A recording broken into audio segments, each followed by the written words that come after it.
All right, Paul, thank you very much. From Montreal to Vancouver, where Wally Buono's Lions have opened with a field goal. Let's take it to game two. Here is John Wells and Glenn Suter. Take it away, guys. Dave, a 38-yard field goal for Duncan O'Mahony on the opening drive for the BC Lions, and that's what you've missed so far. A couple of nice catches by Claremont and the field goal for O'Mahony, and he has been struggling just a little bit. So the Lions are on the board. Tom Higgins in that first series saw his secondary get into some pass interference problems again that kept the drive alive, put 3 on the board. Tom Higgins looking for his first win of the 2004 season for the Edmonton Eskimos. 0-3 out of the gate. And Wally Buono, while he may not admit it, may be having second thoughts about starting Dave Dickinson in 3 straight games. The silver lining in BC, though, the Lions have discovered Casey Printers, a youngster who has fired 6 touchdown passes and engineered a very nice opening drive for the BC Lions 3-0 advantage. Eskimos returning, Mike Bradley, and he faked the reverse to Hervey, and Bradley, good speed to the far side of the field. Great beginning for the Eskimos as Bradley gets down inside the 25-yard line. Chris Hoople got over to bring him down. Well, it is a great start for the Edmonton Eskimos. As soon as they touch the football, they go with the little razzle-dazzle. Another desperate team early in the season, the Canadian Football League. They're going to fake the reverse to Ed Hervey, and that freezes the BC Lion cover team just for a minute and gives Bradley time to get that corner and then use his speed down the sideline. Great start. First time Edmonton touches the ball. A 38-yard return for Mike Bradley. Make that a 67-yard return.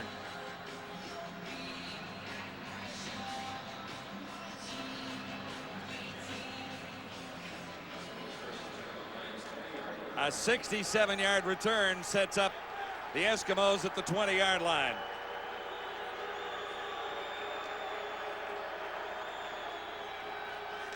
Moss on the money, and he'll have a first down on a connection with Jason Tucker. Moss in his 4th straight start for the Eskimos. It's been a frustrating time for veteran Terry Vaughn, in particular, who is not even among the top 20 CFL receivers after 3 weeks. The offensive line has faced changes too. Carlo Pinero will be the starter on the right side in this one tonight.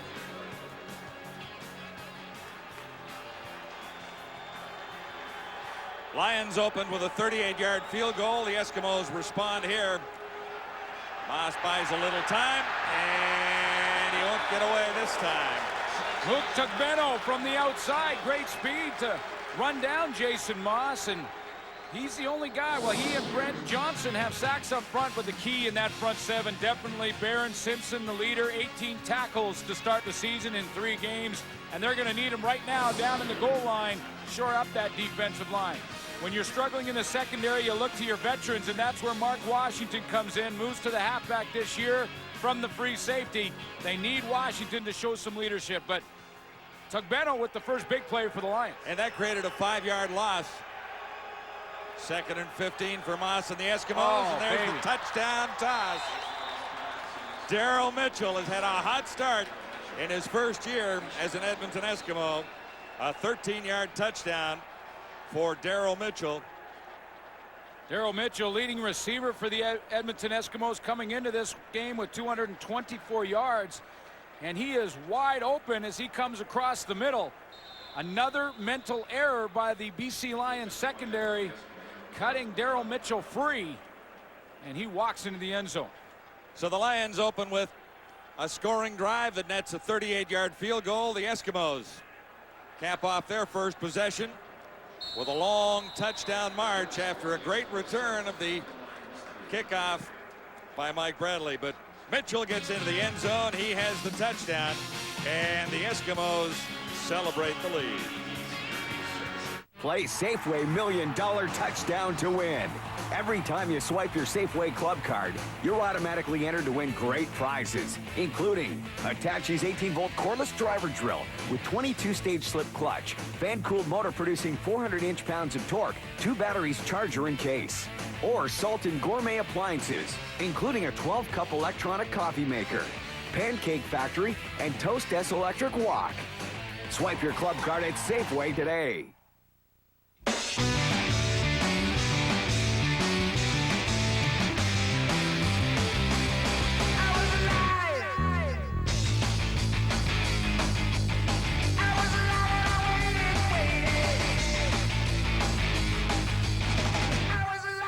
This is letting your friends in on the fun right now. This summer, get unlimited talk, text, and picture messaging. Plus, get color flip phones starting from just $79.99. Only from Rogers Wireless. New Oral-B brush-ups. Rip, sit, brush. They're textured and minty. Brush, rip, Now you can brush your teeth anytime, anywhere. New Oral-B brush-ups. It's good to have you back, Spider-Man. Go get him, Tiger. Roger Ebert raves Spider-Man 2 is the best superhero movie I've ever seen. The CFL on TSN is brought to you in part by Wendy's, the official hamburger of the CFL. Wendy's, it's better here. By Molson Canadian, I am Canadian. By Rona, the how-to people. And by Rogers, your world right now. It's the Lions and the Eskimos at BC Place tonight. The Blue Bomber win last evening created a four-way tie for first place in the West. An Eskimo win tonight will make it a technical tie with all five Western teams, all with one win each. Antonio Warren ready to return the kickoff. Out to the 34-yard line.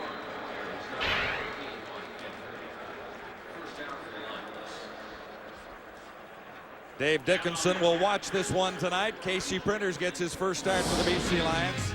Printers has looked sharp. The Lions have great receivers. The number one target, Geroy Simon, leading all CFL receivers in yards and touchdown catches. Up front, at right tackle, Corey Mantica is the longest serving Lion. These guys have allowed a few too many sacks with 10 in 3 games so far.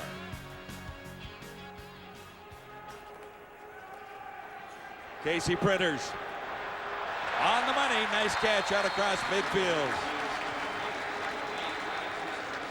Defensively for the Edmonton Eskimos, Singo Mobley, the leader in the front seven.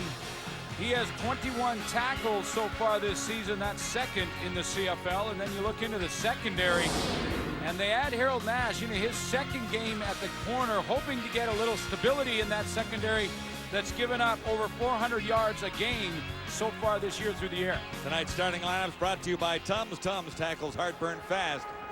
23-yard gain for Brazel on his first reception of the night. And here's Frank Cutolo losing yardage after making the catch.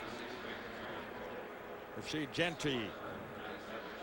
Well, interesting, John, for Casey Printers, who gets the start. Now, we've known what Casey Printers has done throughout the last 3 games coming off the bench, and it's pretty impressive numbers. 838 yards, 6 touchdowns, one of those interceptions on a convert try. And Dave Dickinson is not even dressed, not even an option anymore. His 3rd surgery in the last 7 months, and he will help from up in the booth with Steve Barato tonight. And out of the lineup until August. Wrapped up in a hurry, so the Eskimo defense gets off to a better start. Mobley was in on the tackle there. Yeah, adds one more to the list, and Printers now has to handle the pressure of being the starter, which is very different than coming on as the reliever. Mobley comes on the outside, one-on-one on Geroy Simon, and Simon was just trying to stand in front of him, thinking Printers was going to throw on time. When he had to pull it down, Mobley got there. Here's Duncan O'Mahony with a 38-yard field goal to his credit already tonight. So that takes a little pressure off the BC kicker. And this is a nice one. Winston October. And only about the 17-yard line. Otis Floyd wrapped him up. See what Jason Moss can do when we return. Cholesterol is a tough opponent, because even if you're in top shape, you could have a cholesterol problem and be hit by heart disease. So if one of these criteria applies to you, or if you have 2 or more of these risk factors, speak to your doctor about being tested for high cholesterol. You want to know more? Call this number or visit this website. Play like a winner. Get tested. It could change your life. What are you doing? Dad? Just having some of your oatmeal crisp. It's good. No. You shouldn't be eating that. Why? Because they did a study. Who did? The fruit scientists, the strawberries, blueberries, and raspberries, commingled with the oatmeal.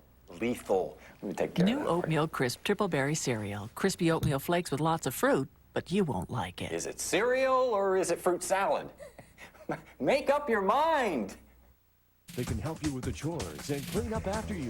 But what happens when one of them is on the run? 20th Century Fox and TSN present the iRobot ID Contest. A chance to be the first person in Canada to own and experience the revolutionary JVC 52-inch HD ILA widescreen rear projected TV. Or a Foot Locker Converse All-Star prize pack, including a pair of Converse Chuck Taylors. Hit tsn.ca/contest and use your recall skills to ID a wanted robot. iRobot, in theaters July 16th.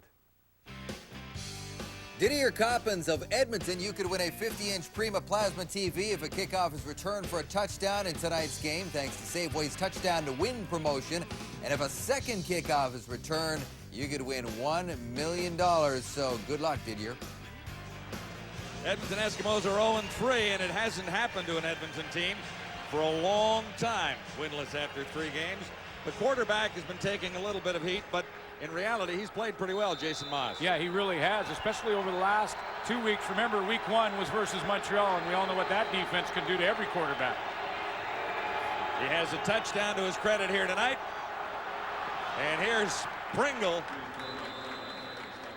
Mike Pringle has not had substantial yardage so far in 2004. Nice run for him, and that'll help Jason Moss. But look at his numbers, 963 yards passing, 3 touchdowns. He's completing 66% of his passes coming in. That 963 yards, second in yardage only to Danny McManus, who's been bombs away for the Hamilton Tiger Cats. So pretty impressive numbers. And Mike Pringle has 11 yards there, his longest run of the year coming into the game. Pringle had only 70 yards total. Hervey slanting in, has the catch, and he's wrapped up quickly. Dante Marsh. And when after that Montreal game and then halfway through the second game of the season for the Edmonton Eskimos, which of course were these very same BC Lions, a lot of people talking about whether or not Bart Hendricks should get some playing time, the backup quarterback that the Edmonton coaching staff is very high on. But they stuck with Jason Moss, feeling that he had to get the rust off from a couple of years ago when he was a Western All-Star, and he's done that. 2nd and 9 for Jason Moss and the Eskimos. Target was there. Mitchell couldn't hang on. Well, that play took a long time to develop, and because Jason Moss took so long in the pocket, usually it means you're going to get a holding call, because that offensive line cannot hang on for more than 3, 4, 5 seconds. Holding. Edmonton number 51. Decline. 3rd down. And hang on, they did there. To the right of your screen, 51, Carlo Pinero gets called pulling down Brent Johnson on the play. This is his first start as an Eskimo. He was used as a backup last season. So Fleming is in on 3rd down. Cutolo is back. Not deep. And Cutolo will drop the penalty markers there at the 45. 5 on the return, 38 on the punt. It's Wendy's Friday Night Football from Vancouver. A memo went out. Did you get it? It's calling for an end to individuality. It says that movies should be formulaic. It demands a style be ordinary. And sedans, well, they should just blend in. No leather interiors or navigation systems or powerful V6 engines. Funny, we never got that memo.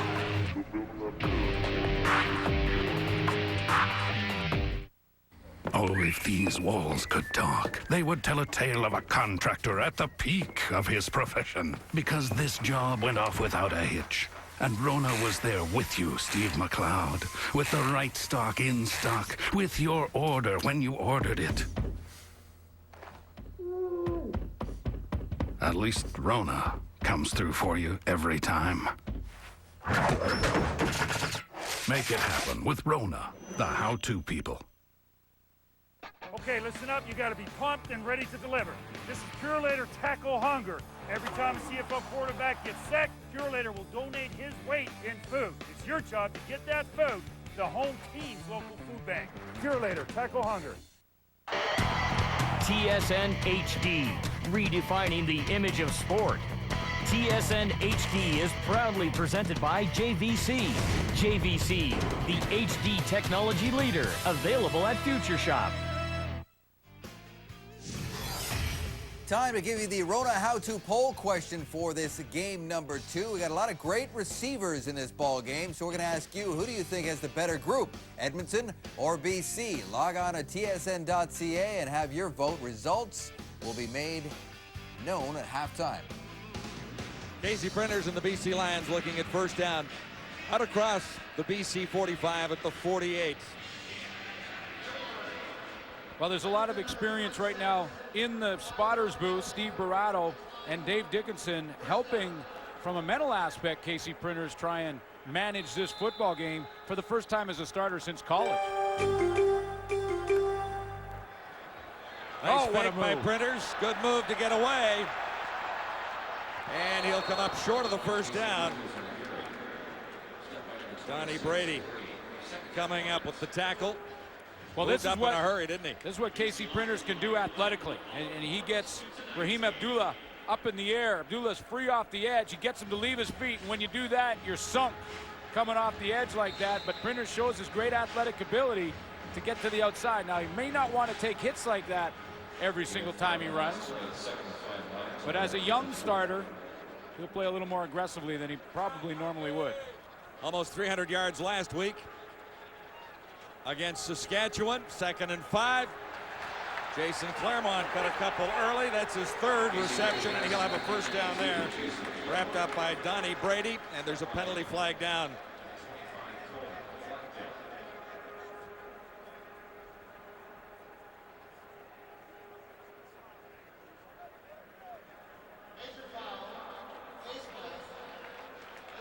After the play, Jason Claremont with a bunch of second effort early in this game.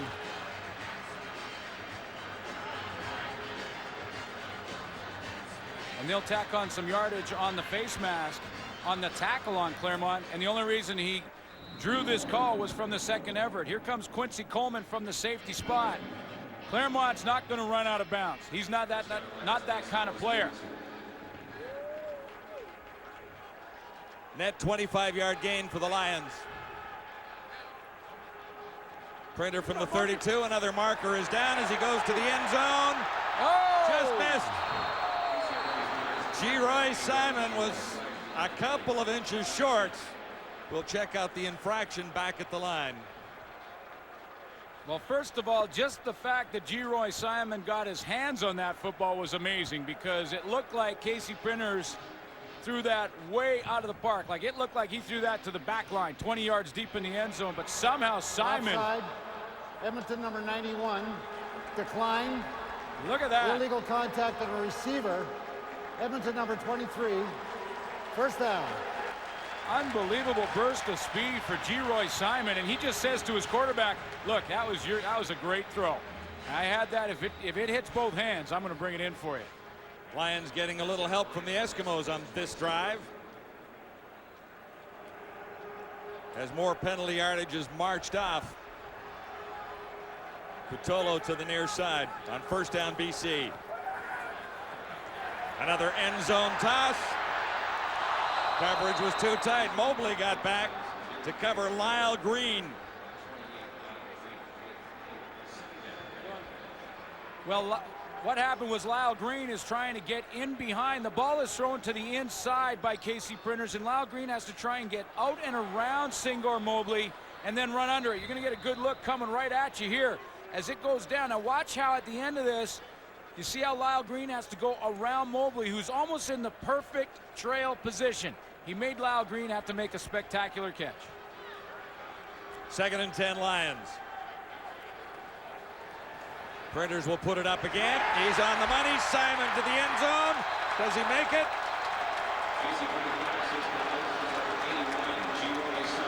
Geroy Simon from Casey Printers. Well, and now, they mark it out at the 2. Well, now the rule is his foot must have gone out of bounds, because the rule is if that ball touches that cone, that orange cone in the corner of the end zone, it's a touchdown. So they must have ruled that his foot, and I think his right one did hit that white stripe before the ball touched the cone. And actually, the ball was on the outside of the cone. Does that make any difference? It doesn't matter. It's Just still a touchdown. As soon as it touches the cone. But they got the call here. There's He's the out. step. Yeah, He's out on the 2, and it's a good call by the official. Play action fake. Printers. Uh-oh. Trouble. In trouble. Lost the ball. Eskimos have it. Or do they? Had it for a split second. And more white shirts are on the football. It looks like Glenn Young might have come up with the ball. Sure and that's did. The indication. Sure did. Number 55 has it. So almost for Simon out at the 2, and then Printers on the next play loses it. The turnover saves a touchdown for the Eskimos. Sometimes you have to realize, and this is just inexperience from Casey Printers, to sometimes cut your losses. Good containment by the Edmonton Eskimos. The play really didn't have a chance, and you just throw it up into row 4 in the end zone, and you line up again. And you line up again, and another shot at it from the 2-yard line, and definitely a field goal attempt, but the Eskimos get it right back. So here's Jason Moss beginning this Eskimo drive at the 2 with Mike Pringle.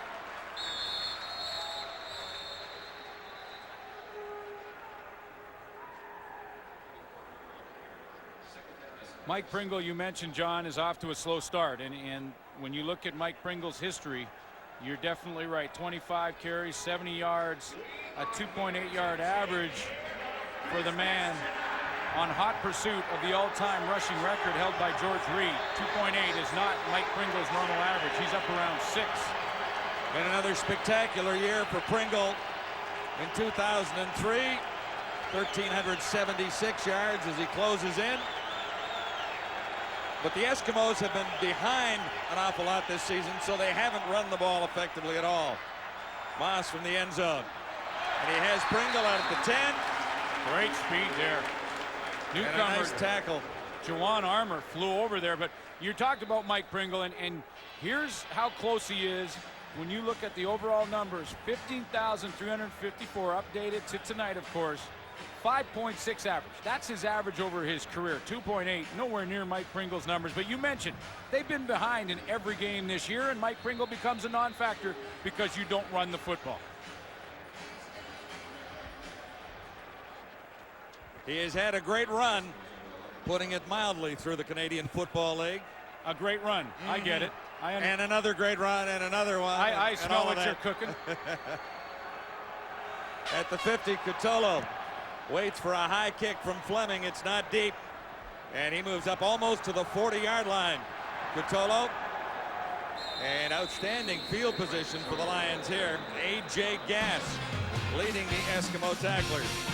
So Printers gets a chance to hit the end zone one more time. Come on, up, good. Great. Now we have to set up the tent? Hey, this is the easy tent by Woods. I can set it up myself in seconds. Just lay the tent out, then lift the center hub, and everything snaps into place. And push it down to lock.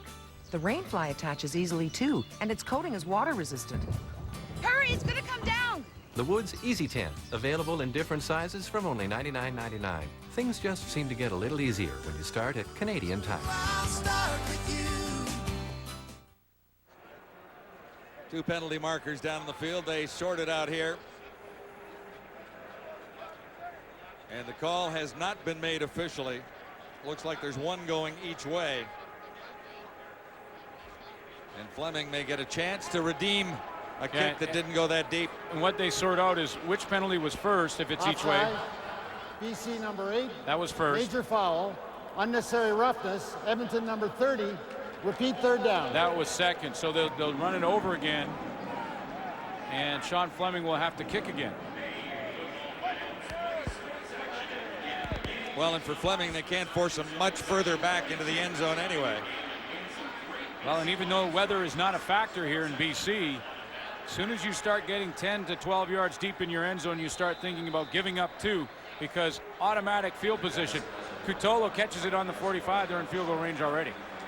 We saw that a time or two last evening in that driving rain in Winnipeg. 3 safeties in the first quarter alone. So here's Fleming. He'll kick it.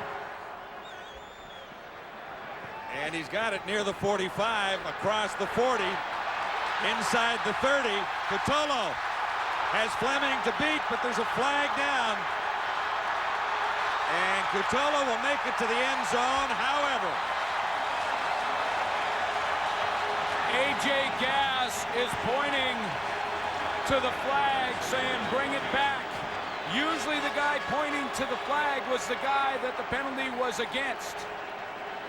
And I believe Brett Anderson was blocking. There it is. Brett Anderson hit A.J. Gass right in the middle of the back, so it'll take away the touchdown from Frank Cutolo. That was a 43-yard return. Spectacular. Take a look. You'll see number 77 as Cutolo comes up into the middle and jumps right there. See, there's the block in the back. If you see the name tag, you got to pull up. Brett Anderson didn't, and that one's coming back. Still the Lions begin the drive at the 40. That's the field position you were talking about. A first down away from a comfortable try for Duncan O'Mahony, who has one tonight. Casey Printers on the run, far side. G. Simon. Well, John, think about this for the BC Lions early on in this game. They start out with a field goal, then they fumble down on the 1-yard line, have a penalty that takes away a touchdown. This score could be very different in the first quarter. That's the final play of the opening quarter here at BC. At the quarter, brought to you by Reebok, the only brand that hangs in every CFL locker.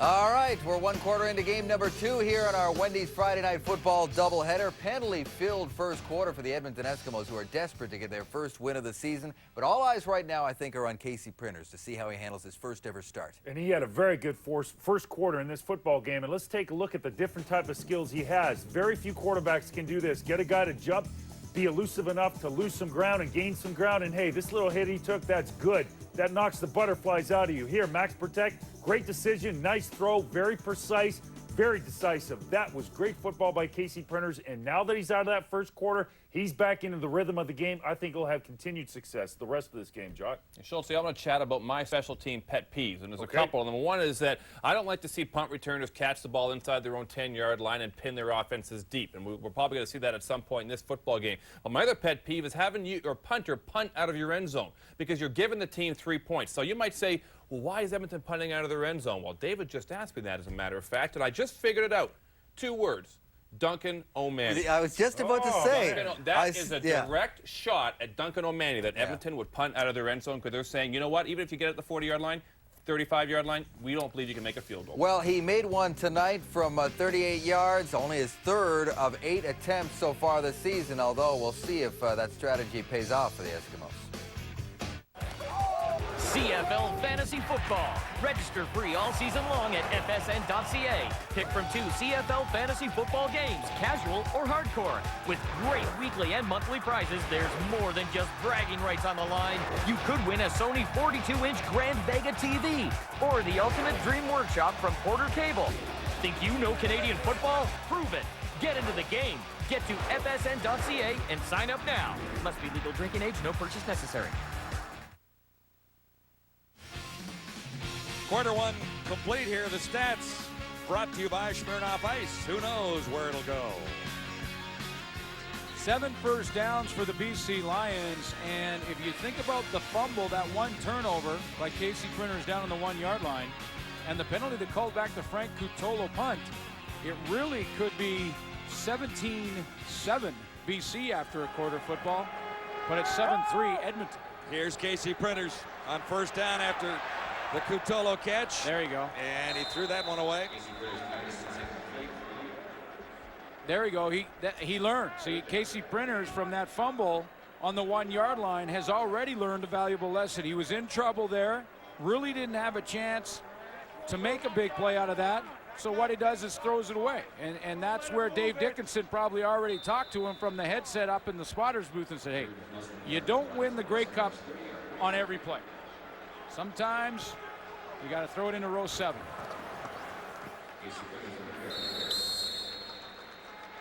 And that'll be enough for a first down.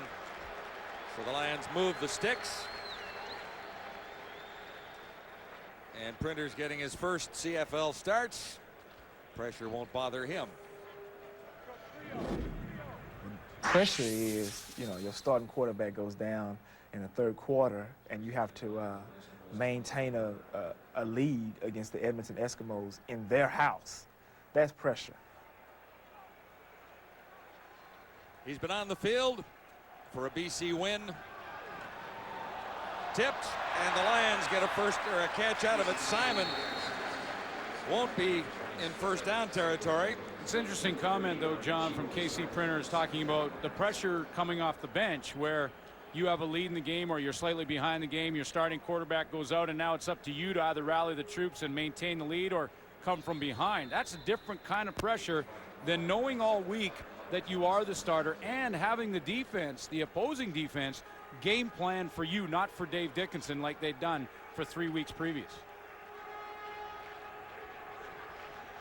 2nd and 5 for the Lions. And close to a first down on the reception by Claremont. Jason Claremont. That's a tough catch, probably his toughest of the game so far. Claremont is going to be to the left of your screen, and this one he's well covered. The first couple he was open and made some moves after the fact, but well covered by Singor Mobley, who hits him and times it up perfectly. And yet Claremont hangs on and makes at least a decision for Buono, and I think he's going to leave the offense on the field. They lose a little bit on the spot, so this will be 3rd down and a long yard to go, almost 2 yards, in fact. And they have it. It helps for Wally Buono, they'll have KC Printers at the quarterback spot. They're going to mark that, I think, just over the 20-yard line. I don't think they made it. I don't think they did either. A turnover by the Lions. So the Eskimos dodge one more bullets in the early going in Vancouver. The house back to the lake. I like that. I could afford it. I couldn't. Hey, Mom. Hey, Scotty. How's dinner with Sarah? Oh, it's good, good. I'm gonna head over to Jimmy's, and Sarah's gonna head home. Okay. Just don't be too late. Cool. See ya. That's Scotty. Everything all right? Remember our first date? Share more minutes, share more moments with Family Plan. Only from Rogers Wireless. Play $1 Million Touchdown to win at Safeway. Get a bonus entry when you buy any participating product, including Lipton Sidekicks. Sidekicks like to help make dinner different. Swipe your club card at Safeway today. Speed Stick 24/7 gives you proven non-stop protection. With time-release sweat and odor fighters, Speed Stick's always there when you need it the most. Speed Stick 24/7, it never quits. Vector, official food energy of the CFL.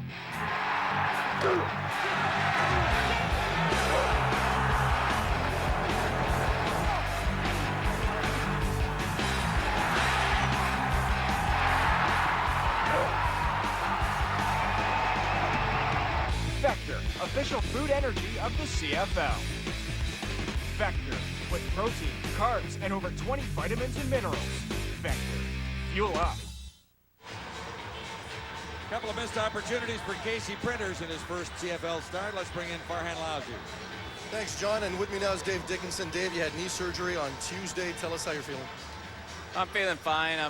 It's tough to watch from upstairs here. We're pretty much giving them everything they want right now early. So, hopefully the guys wake up and start making some plays. You played in 3 games, but really, you and I talked over the last few weeks, and it never really did feel right, did it, your knee?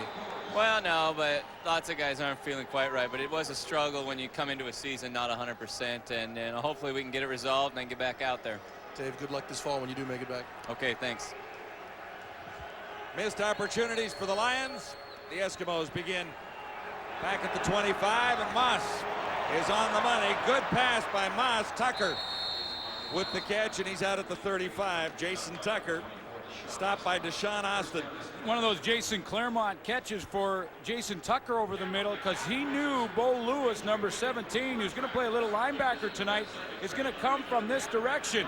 And he's coming to lay out Jason Tucker as he goes to catch the football. Now he kind of grazes him, misses him a bit to the outside right there, but a courageous catch because Jason Tucker didn't flinch with Bo Lewis in his face. Tucker picks up 15, and here's a huge hold. There goes Mike.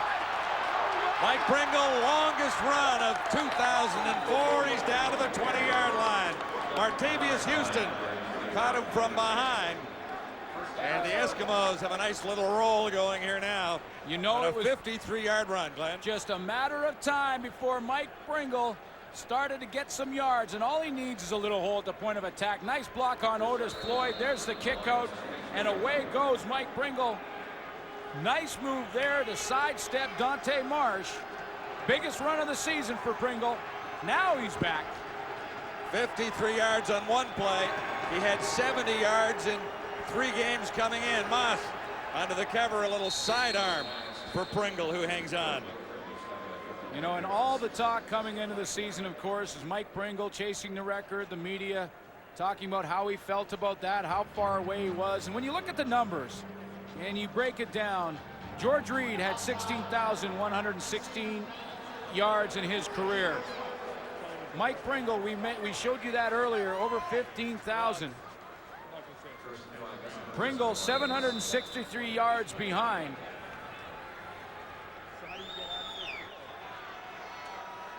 And we're taking a few off the mark here tonight as Pringle shoots for the record. Well, that's right. That big run will take a bunch off the mark. Pringle there on 1st and 5 after a BC penalty. And Brent Johnson was there. But it's interesting to compare, and people have been comparing going into the season, and then Pringle starts off with 3 games where he's not really involved because the Eskimos are behind. But when you match up the numbers between George Reed and Mike Pringle, very interesting over their careers. George Reed, of course, playing in over 200 games. Mike Pringle less than that in his career. 172 games for Pringle as we count them to this point this evening. 2nd and 5. Nothing for Pringle on the previous play. Moss has Brock Ralph slanting in, and he won't have a first down. Well, that's disappointing if you're an Edmonton Eskimo fan and you're out there on offense for the Eskimos, because after the big run from Pringle, you have momentum and you've got the BC Lions with their head down and upset. But the Lions, to their credit, defensively respond. It's you got to fight adversity. That's what the Lions did, because Pringle had all the momentum on his side and his offensive team side with the big run. 53 yards for Pringle to set this up. And they'll settle for a Sean Fleming field goal. The numbers for Fleming on the season hitting on 66%. And this one, a 22-yard chip shot. Do they have enough out there? No, they've looked over to the bench, and they'll let this run down. Or do they have too many out there? They got to check and make sure that everybody's right. Who is on the field goal team? Rick Campbell wants to look and count them up, make sure everybody's in the right position.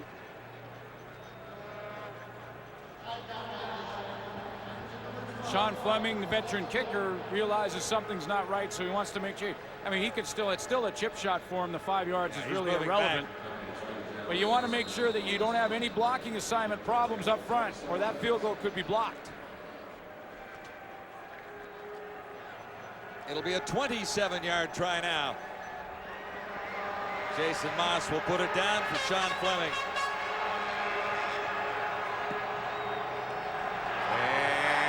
And he's missed wide. it. Wow. Well wide. So a 53-yard run by Mike Pringle, and that's the Eskimos just a single point.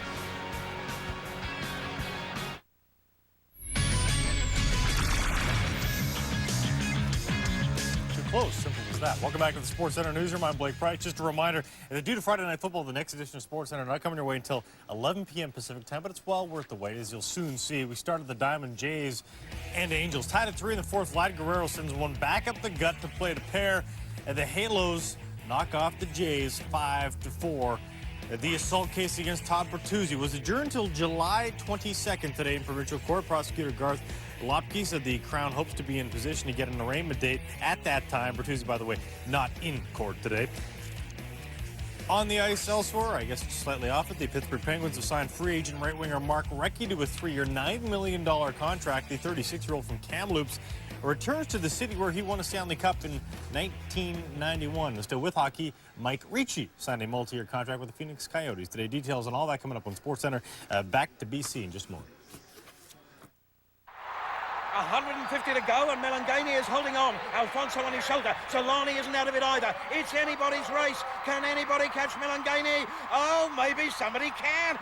Is that our cameraman? He's matching him stride for stride. He's run the whole race with a camera on his shoulder. Just incredible. Melangani will get the gold. The cameraman, the glory. Alfonso, a brave, brave bronze.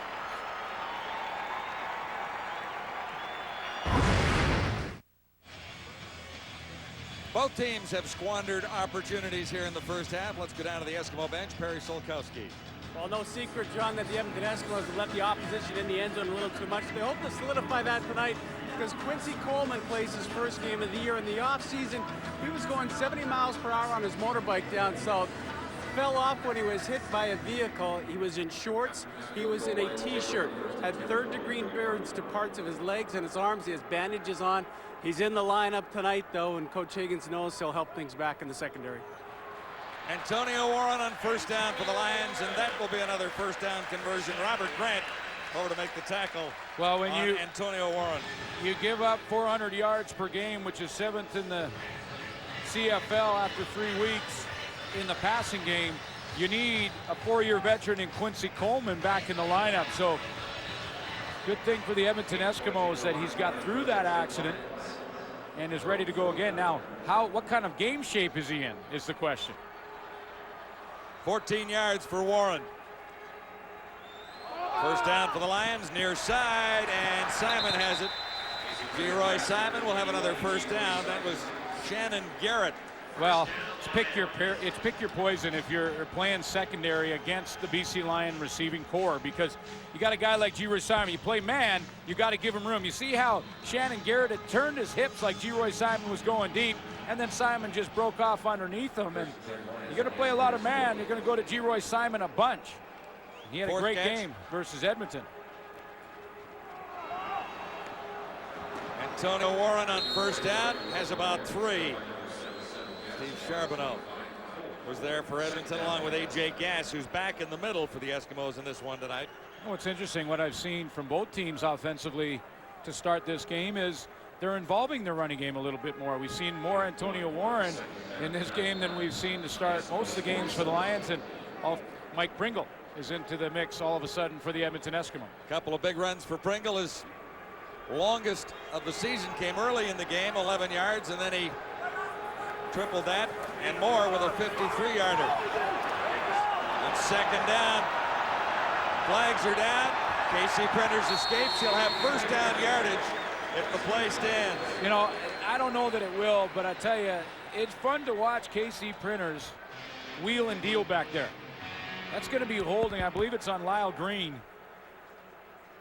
He had to pick up the blitz. Holding, BC number 28. Repeat, second down. He picked up the blitz because the Edmonton Eskimos went with blitzes from both Robert Grant, number 8, and Singor Mobley. Grant right here, and there's Lyle Green. Now he's got to pick him up on that side. Jason Claremont picks him up on the other side. See how Grant goes high, and Lyle Green grabs his jersey. But this KC Printers is fun to watch athletically as he breaks out of that pocket. He's pretty exciting.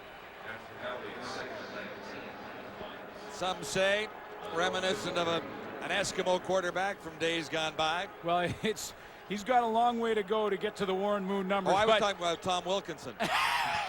Yeah, right. This is second and a whole bunch for KC Printers here. Stands up and had Cotolo, and he couldn't make the catch. Printer 6'3", 215 pounds. He's got it all, really, when you look at the stats and the arm. Well, and you look at the offense of these teams, their average per game, that's pretty good output for the BC Lions in their net yards and passing yards.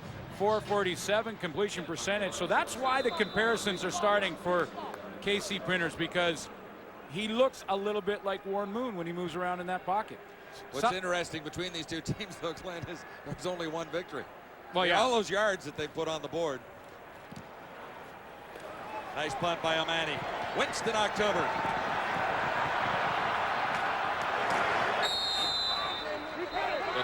Jason Brum leading the BC tacklers. Help from Chris Hoople there.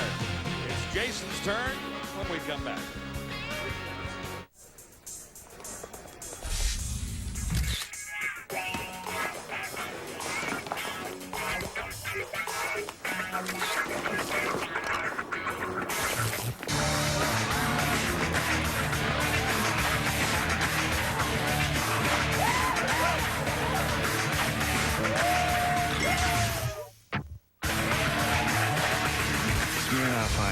Who knows where it'll go?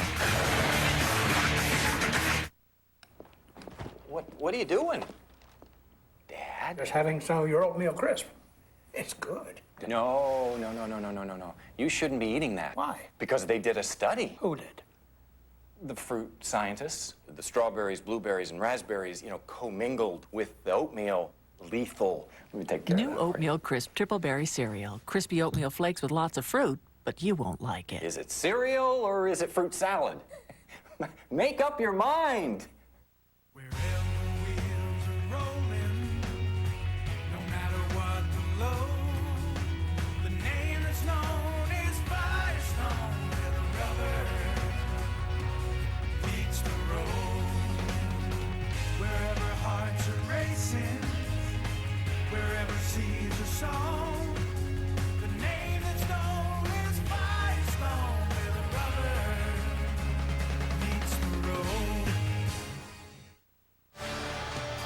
Stadium at BC Place livening up a little bit here, in spite of the fact the Lions are down by 5. Tomorrow, LPGA golf on TSN, the BMO Canadian Open third round coverage. Mick Mallon is your leader. Donco Jones is tied for third at 7 under.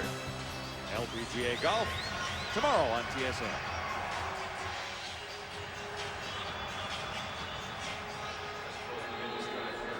Golf needs cheerleaders. That would be a nice, nice touch. Nice addition. Yeah, around the green maybe or something.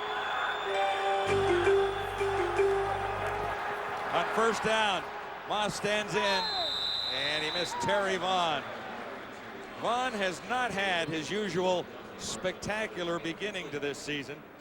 Just 13 catches for 138 yards. 2 for 34 yards last week, and no touchdowns for Terry Vaughn, a 4-time All-Canadian.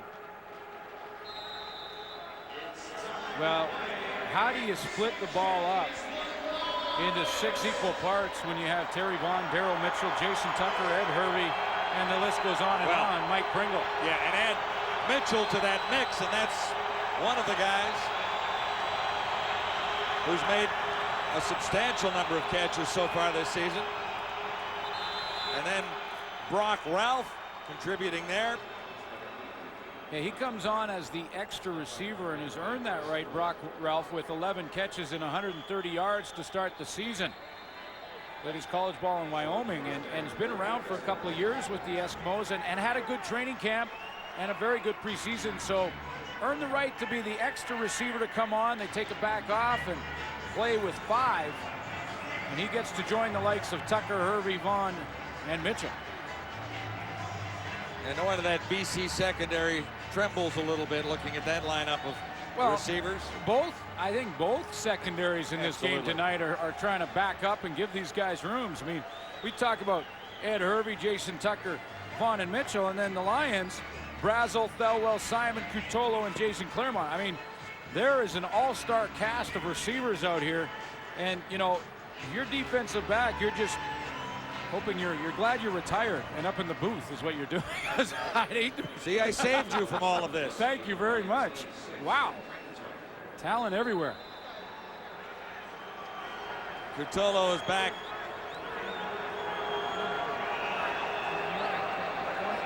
Fleming for the Eskimos will step across the 20 to get this away. Much better kick for Fleming this time. Cutolo back inside the 25. Had a great return earlier that was called back in spite of the fact that he hit the end zone. Leading the Eskimo tacklers, Glenn Young and Robert Grant. Ready to take it for a spin? Sure, let's do it. Excited? I'm excited. Tomato red? Tornado red. The Touareg. Let's go. Right now, Ready? for a limited time, Volkswagen is having its marathon sales drive. This means great deals on a Jetta, Passat, any Volkswagen you like. It also means we're working hard. Really, really hard. So come by soon to get 3.9% APR for up to 60 months on all 2004 models. Come drive it. You'll get it. We were talking about the receivers, and now let's look at this Lion lineup with Frank Cutolo and Ryan Thelwell outside, Geroy Simon and Jason Claremont inside. Fifth receiver, Chris Brazel. I mean, there's no weaknesses anywhere in the Lion receiving corps. And when you look at it, Glenn, really much more experience on the receiver side compared to what we're looking at in the secondaries of several CFL teams, including these two. And Geroy Simon, many people may not know, was almost back in Winnipeg before last season. A trade was basically written up between the Winnipeg Blue Bombers and the BC Lions to have Simon go back. Steve Barato was then the offensive line, partly coordinator of the team, and Adam Rita was running it. And they decided to sleep on it overnight. The deal was done. Simon was headed back to Winnipeg before the 2003 season. They slept on it. Barato went and was asked from Adam Rita, what do you think of Simon? Should we bring him back? Barato said, you know, I think it's the supporting cast. If we can improve that, then Simon will be fine. He comes back to camp, has a breakout season with 1687. And boy, do you think Casey Printers in his very first game as a starter likes to have Geroy Simon in the lineup beside him? I guess so. And 13 touchdowns for Simon last year as well. Antonio Warren, the other number 34. And there's only about a yard there for the BC Lions with 5:27 to go till halftime. Eskimos on top 8-3. And we likely should have seen a few more touchdowns by this point in this game. And when you look at a guy like Geroy Simon, and Wally Buono has been around as long as he has, that's why coaches, you know, when you get a gut feeling about a player like Simon, he may not have the big numbers to start. You get a gut feeling of him, and you say, Steve Barato said, you know, I like the guy. Let's improve his supporting cast. Boy, was that a good decision. 2nd and 9. Markers are down, and so is Casey Printers. Wrapped up by a hard-charging Eskimo defense, Rashad Ginty. Yeah, and getting the tackle there, so we'll see what the marker is about.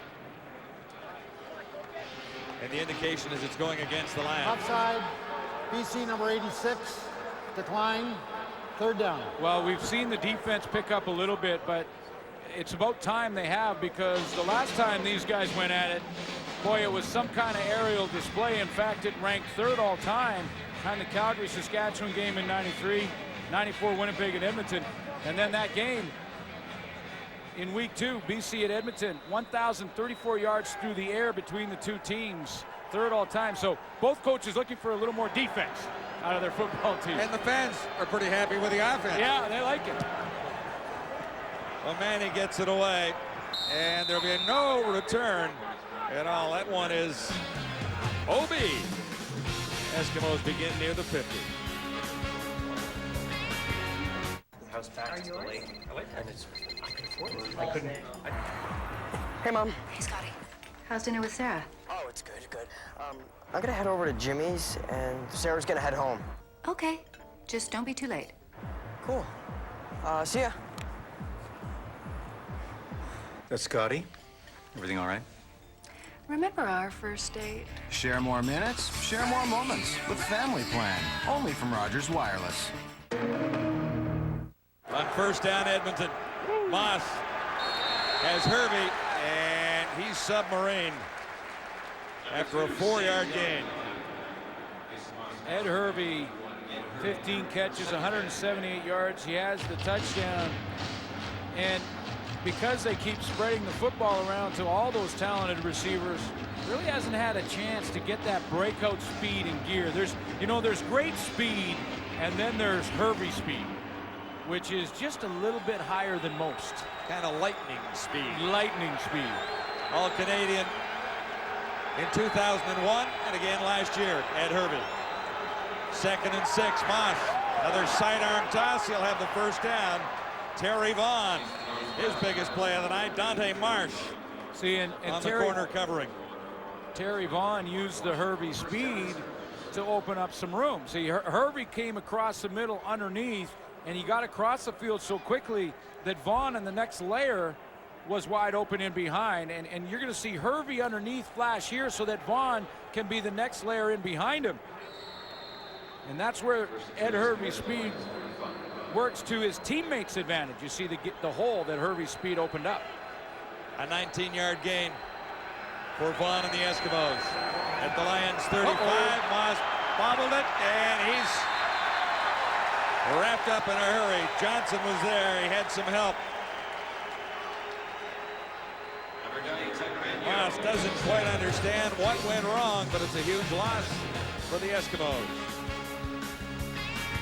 In my world, I can go anywhere. All flights leave in the afternoon. All hotels are on the beach. All rental cars are SUVs, no convertibles. In my world, I am a goddess. Planning a trip with Expedia.ca is the difference between getting a trip and getting your trip. Expedia.ca. Flights, hotels, car rentals, packages. Now we're getting somewhere. They lost our luggage. Good thing I put that homing device on it.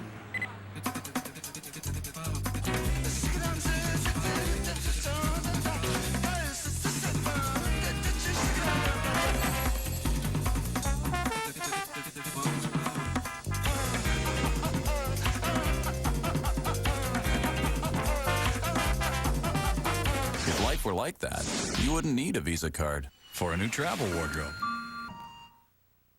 Here Later Tackle Hunger Day is your day to help your home team's local food bank. Bring your non-perishable food items to this game. Need CFL alumni? Have your picture taken with the Grey Cup. Later Tackle Hunger. TSN HD, redefining the image of sport. TSN HD is proudly presented by JVC. JVC, the HD technology leader, available at Sears. Just under 3 minutes to halftime with the Eskimos on top of the BC Lions 8-3. Before you have to stop at these places, stop at this place. Now get 25% off parts and labor on all Monroe brake pads and shoes. Canadian Tire. Let's get started. Jason Moss couldn't handle the snap, so as a result, the Eskimos are looking at 2nd and a bunch. Ball spotted just outside the 41.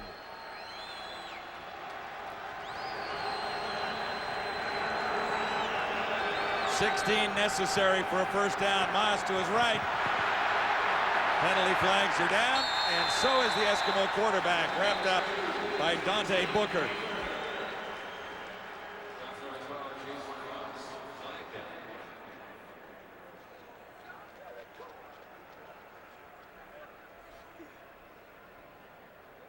Coming up at the half, the boys working overtime tonight in the doubleheader. Well, yeah, and they have chairs just behind. They sit at the set, right, when they're on. But as soon as they go off and the game starts again, they go back to the recliners just like that. That's why that shot's up there, to show you what really happens behind the scenes. They sit back there, get the big double bag of Fritos, and they just chow down and then get ready for their next deal, which is coming right up at 2:38. Got to give the folks the inside information on you do. Fleming is in on 3rd down, Edmonton. Tutolo is deep along with Antonio Warren.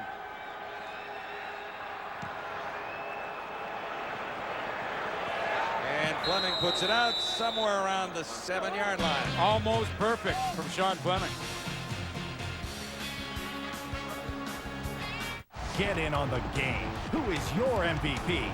Vote for the Rogers Player of the Game using your Rogers wireless phone. Type the first letter of your player's city and his jersey number, then send to Go CFL. Or vote online at CFL.ca. Either way, you and 3 friends could win an exclusive VIP Grey Cup experience, including backstage access at the Rogers CFL Player Awards. Vote for today's Rogers Player of the Game during TSN's 4th quarter. Dying moments of the opening half. It's the Lions with a first down. Here's Casey Printers deep in his own territory. It opens wide, and Printers slides right on cue. Well, and A.J. Gass got to be careful because, yes, Casey Printers has run aggressively. You watch how this opens up. The quarterback drops back and finds the hole right there. Watch how this opens up, and then when he hook slides feet first, the rule is you're not allowed to touch the quarterback at all. Now, I know he's not slid a couple of times in this game, so but you see that little forearm to the chops from A.J. Gass? Very lucky he didn't get called on that.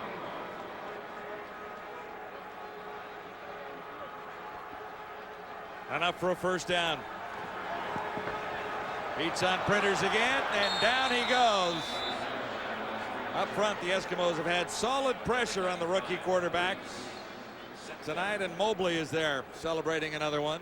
Pressure, the key word, John, and that's what they've done. They've brought Singer Mobley a bunch, him and Robert Grant a couple of times. So what they're doing to try and help that defensive line out, which has been a struggle. Hey, if your secondary gives up a lot of yards, it's usually because you're not getting a very good pass rush up front. So their answer is to get Mobley involved. Greg Marshall throwing in a more blitz package. 3rd sack by the Eskimos. The Lions have a couple. And the loss is 5. Printers looks at 2nd and 15. More heat. He eludes it, finds Simon, and Simon is met by 2 Eskimos,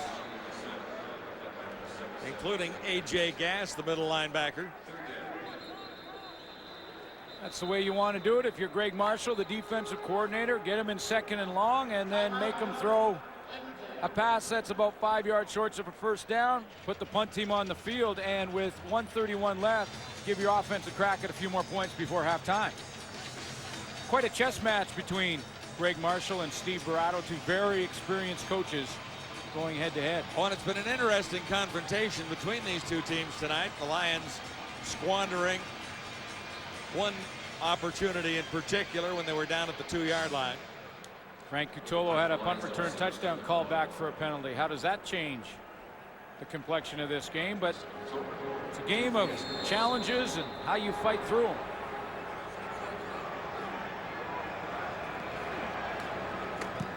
O'Mahony's kick is low. Here's Winston October. Looking for room outside, and it's only a 2-yard return. Javier Glatz leading the tacklers there.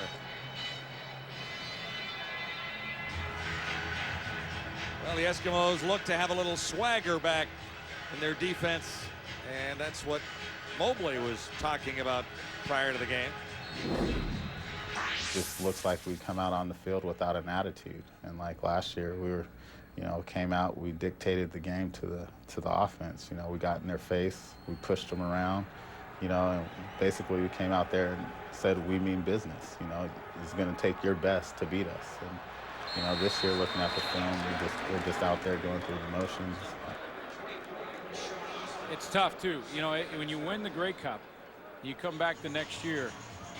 It's tough to find. It's just human nature. And it's hard for the coaches to motivate the guys and get that same intensity level.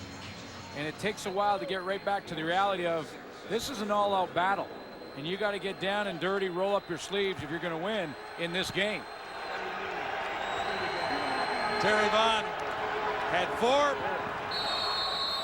And on 2nd and 6, it's Jason Tucker making the catch on the far side and stepping out. 55 seconds till halftime. Well, speaking of Grey Cup, there's your Grey Cup MVP getting involved from a year ago. It's an emotional hangover. Sticks around for a little while. Well, the Grey Cup is known for that. The emotional? Yeah, gotcha.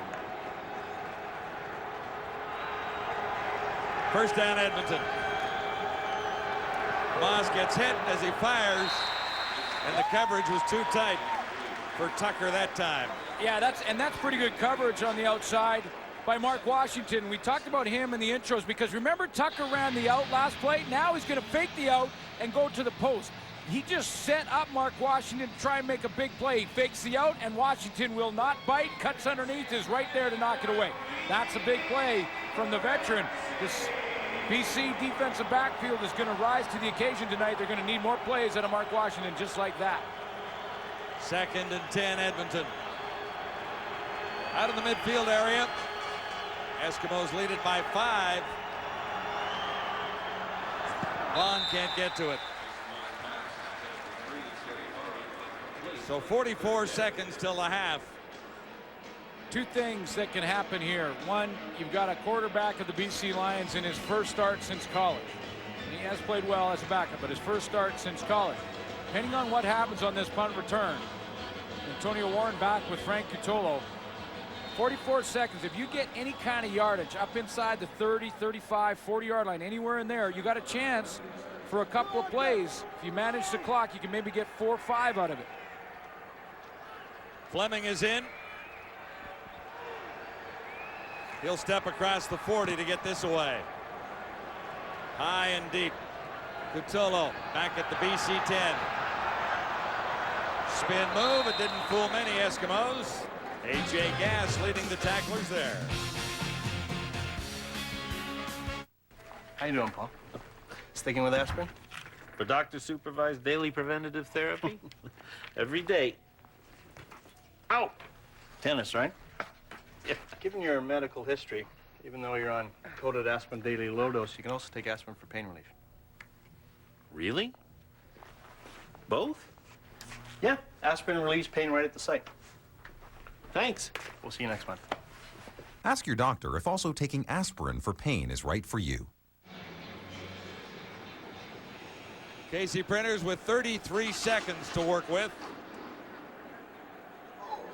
And he's got a long way to go to come up with any points before the first half ends. It is the Eskimos and the Lions. Edmonton looking for win number 1 in 2004. Coming into BC 0-3 after losing week 2 to these same BC Lions 41-34. And that is the only win that the Lions have on their ledger so far this season.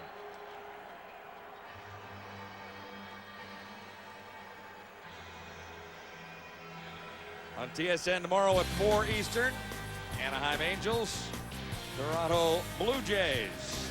Join us for that. 4 Eastern, 1 p.m. out here on the West Coast. Injury timeout at BC Place. Gil Lizzie. Special teams player for the Eskimos in his first season. Yeah, backup running back hurt on those special teams. So, well, let's see Casey Printers so far with basically a half under his belt. A little bit different than coming off the bench. He's got a nice percentage going, but not a whole lot of yards. And blitz package part of the reason from the Edmonton Eskimos. Yeah, a little more time to think about it, and that changes it up sometimes. You work a little harder, obviously, but a whole week to think about things. Antonio Warren was the target, and he let it slip through his fingers with 28 seconds till halftime. Well, and you could tell when Casey Printers came out, early on, he was running a lot, running aggressively, not hook sliding, taking on big hits. Then he got down to the goal line. He had 2 defensive linemen on him and tried to beat them both, fumbled the football. There's been some mistakes that most young players make early in their starting, when they're starting. Dave Dickinson will likely talk to him at halftime and say, hey, you're doing fine. We're right in this game. Just relax and play your deal. 28 seconds to go, and he goes back to Warren on the ground this time. And there might be enough time for the Eskimos to get a first down. A.J. Gass has been a factor for the Eskimos getting a start in this one. Well, there is enough time, I think, John. I mean, you got Winston October back there, 23 seconds left. The punt will come from basically the goal line of the BC Lions. with 23 seconds, you don't want to give up a single. Or, excuse me, a safety. So, you know, you got Winston October, who's got a nice average going this season.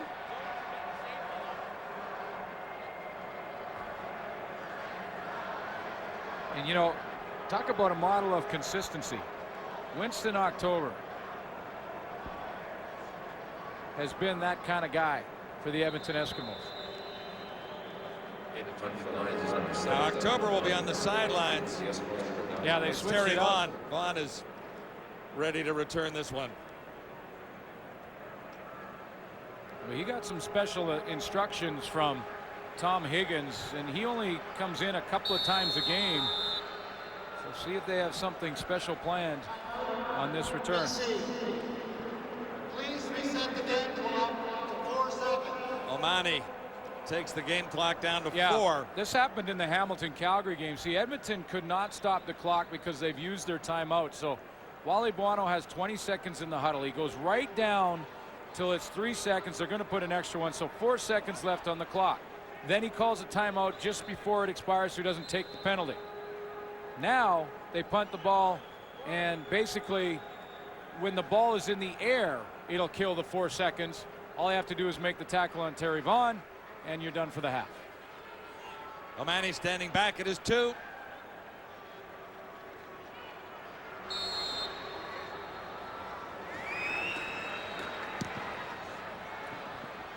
And he'll get this one out of bounds. But a flag goes down. Well, and you can't end the half or the game on a penalty. So they were watching the zeros on the clock. Is that what we're saying here, that it didn't have enough hang time? It did. No, it went down to 0 because it hit the ground, bounced out of bounds, and it was 0 before it hit the ground. Okay, So, but there's a penalty marker down. but the penalty marker came down. So if it's against Edmonton, BC declines, they go in at halftime. If it's against BC, they may have to do it again. And the way everyone's walking towards the locker room, looks like this might be over. Looks like At it least might be the half. the opening half. 8-3. Eskimos have the lead on the scoreboard here at the stadium at BC Place. Well, the players have just decided that they're going to end the half anyway. Half of them are gone. Objectionable conduct. Edmonton. The penalty applied on the second half kickoff. Well, there you go. That hurts Edmonton in the second half, but Far cry from the first time these two teams met when the final was 41-34 for the Lions. Yeah, John, they got a long way to go to match those totals. This game started like it was going to be a bit of a shootout. Both teams put points on the board in their first drives. BC with a field goal, Edmonton with a touchdown, but since then, BC's fumbled it inside the 5. We've had a missed field goal by Edmonton, a 3rd-and-1 gamble that did not work for the Lions. But Edmonton will take it. They need their first win of the season, and they've got the lead. Well, Dave, 2 observations about the Eskimos. First, their pass rush is better this game than it was in any of the previous 3. And second is the early success for Mike Pringle, because when Mike Pringle has early success, the Edmonton Eskimos have team success, and he understands pursuit angles. In his left eye, at the last minute, you just saw his head there. Nice hurdle by a guy who's going to be 37 years old in this month of October. Just a remarkable play. I think if those 2 elements of the football, the running game with Pringle and the pass rush, continue to develop, I think Edmonton's got a shot to win this one. Well, it's a pass rush that I want to deal with of the Edmonton Eskimos, and you're right, Schultz. It's been a bigger part of their football game, and it's starting to affect Casey Printers. One of the things I like about Printers is his poise. He's been showing that, but he's going to see some things in film which are going to make him realize that there's still room for improvement. Here he's got your typical six-man blitz by the Edmonton Eskimos, but he's got 7 guys in the block for him, no problem. Back in the pocket. Now he's got a few options. He's got a nice little pocket for himself right here. What you want to do in the pocket is step up in the pocket in this situation. What you see him do is slide out here. What does that do? It allows the rush angles to change, the pursuit angles to change, and all of a sudden, you see the sack come here. This is something that Casey Printers, this is the reason why he's doing this is because he is affected by that blitz and that pass rush. Yeah, very different defense than the one Printers saw a couple of weeks ago at Commonwealth Stadium. A lot of different personnel there. Now, Jock, David? Receiver guy. Yes, sir. Who do you think has the better receiving core, BC or Edmonton? You know, I got to Receiver boy? I've got to go with Edmonton. You're going like with Edmonton? those guys. Well, we asked the folks there. What the folks say? Well, let's see what the folks said. In the Rona How-To poll question, 58% Oh, the folks are with me. said Tucker, Vaughn, Mitchell, and Edward Hervey are better than Simon, Catolo, Brazel, and Claremont. It's close, though. I like the folks. CFL at the half, brought to you by Wendy's, the official hamburger of the CFL. Wendy's, it's better here. Well, let's tell you about the Rogers player of the game from game number 1 of our doubleheader in Montreal. This guy, Autry Denson, the all-time leading rusher in Notre Dame football history, and he was running wild in Montreal tonight. The first 4 touchdowns of his CFL career, they all came in one big performance. Caught one, rushed for a few more as Montreal romped over Ottawa. 2 3-0 teams going head-to-head. And this was billed as, you know, we kind of knew where Montreal was at, although they hadn't had their offense going until tonight. But everybody wanted to see how good Ottawa was, and it was not close. 46-22 was the final. Yeah, and I think it was mostly because of Montreal's defense and what they did to the poor Renegade offense. And you know what Montreal does best is keeps you off balance offensively and doesn't allow you to get into a rhythm. And I think that was troublesome for Joseph. The other thing that happened was that when the times that Joseph did have time in the pocket to survey the field, his receivers were blanketed. He could not find open receivers because the Alouette DBs were simply superior on this night, Schultze. And offensively, though, Montreal looked pretty good, too. And you know they scored 48 points without Jermaine Copeland. That's pretty remarkable. I mean, this is a really good football team that kind of made a statement in the Eastern Division. Now, what does Ottawa do? They regroup and they analyze the film because they got to play them again on the 3rd of September and also the 23rd of October. And they've got to find out an answer, a design, a system, a series of plays that will work against this type of pressure defense. Because right now, Montreal said, look, guys, I know you're good, but you are not as good as we are. I thought it was a statement game, Dave, for the Montreal Alouettes. Josh Ronick, the ball of hate, held to just 42 yards tonight in Montreal, and he was hit very hard by Kevin Johnson. But it was a learning experience tonight for Ottawa, and no doubt they'll be heard from again. Daryl Mookie Mitchell, his first touchdown as an Edmonton Eskimos, the only touchdown of the ball game in BC so far.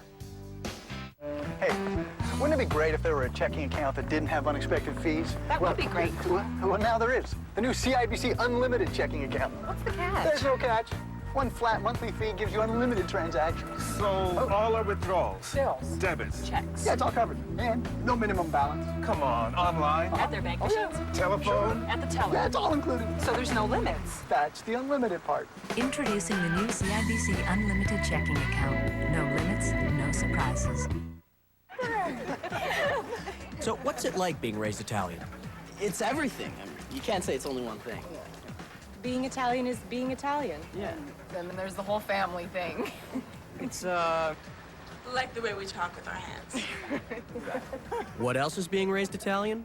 A rising crescendo of Italian taste and aromas. Introducing Crescendo Rising Crust Pizza from McCain. Nothing says raised Italian like crescendo. Where you come from. Why don't I snap my fingers to order a beer? Why don't I flush the toilet when my roommate is taking a shower? Here you go. Why don't I stop volunteering these services? Well, sure. But those around me, hey. Why don't I snap my fingers to order a beer? Because I am Canadian.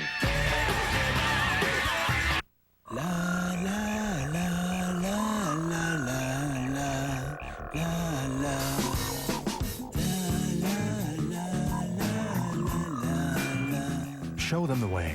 Axe deodorant body spray. I'm sick and tired of it. Okay, now you're tired of me. I don't care. Get out. I've had it. Go see a shrink.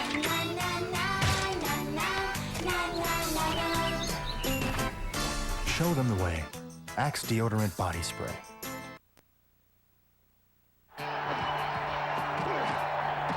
This day in the CFL, brought to you by Sport Check, proud supporter of the CFL. July 9th, 1998, Riders against the Owls. Tracy Ham back of the end zone 2. Jock Climby stretching out for one. How about that? Rough Riders get that right back as Reggie Slack looks downfield and hits Shannon Baker behind coverage. Baker takes it 66 yards for the Manger, and we're tied at 14, but Ham was too much on this night as he rifles one to Matt Cody for the 19-yard score, and Montreal wins it 30-24 was the final. Nice catch, Jock. Thanks, David. A long time ago. Let me get to the stats here. Now, you know... Wait a minute. Oh, sorry. It brought to you by Molson Canadian. I am Canadian. I am Canadian, David. Two turnovers here. That hurts the BC line. I think they'd be ahead had Printers not fumbled down on the 1-yard line, but you got to like the pressure right here that the Edmonton Eskimos are putting on the BC line quarterback. Perry Solkowski spoke with the coach who has the lead at the half, Tom Higgins. Coach, surprised after 30 minutes, only 11 points up there, considering what happened last time you met? Well, very, but the only difference is at least we get to go in ahead, so that's a positive. The adjustments you want to make in the third and fourth? Well, I think we got to complete some more passes. We're going to go a little bit deeper on them, but we're going to have to give the quarterback some time in order to be able to do it. Again, contained Printers. He's done a nice job. He'll scramble on you, but I'm very pleased with the job that we've been able to do, keep him in the pocket. Thanks. Good luck. Thank you. The Edmonton Eskimos have not been really running the ball that well of late, just 36 yards a game, but there's a big gain right there by the veteran Pringle. 8-3, third quarter coming up.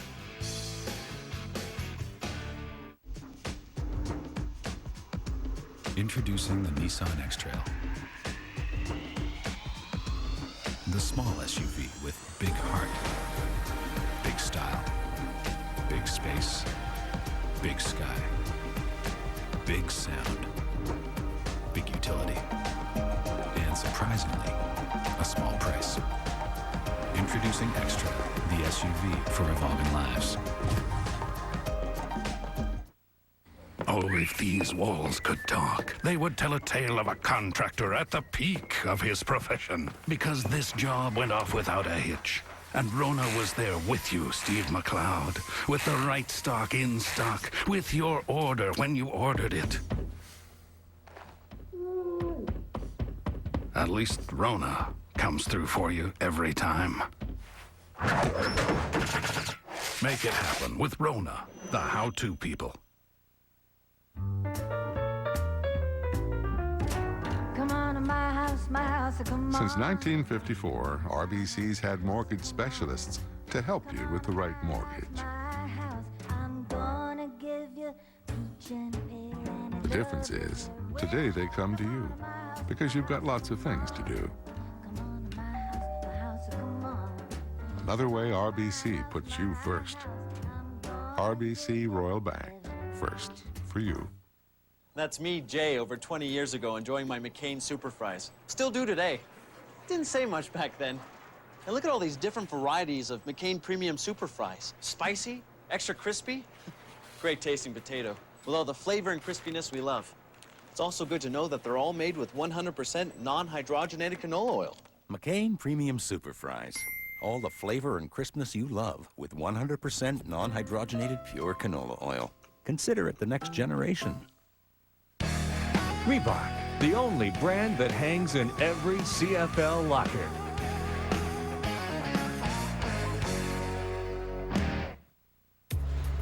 Speed Stick 24/7 gives you proven non-stop protection. With time-release sweat and odor fighters, Speed Stick's always there when you need it the most. Speed Stick 24/7, it never quits. Hello? Oh, hi. Mr. Wendy here, going door to door to remind people about Wendy's late night pickup window. Don't you have anything better to do? Actually, no.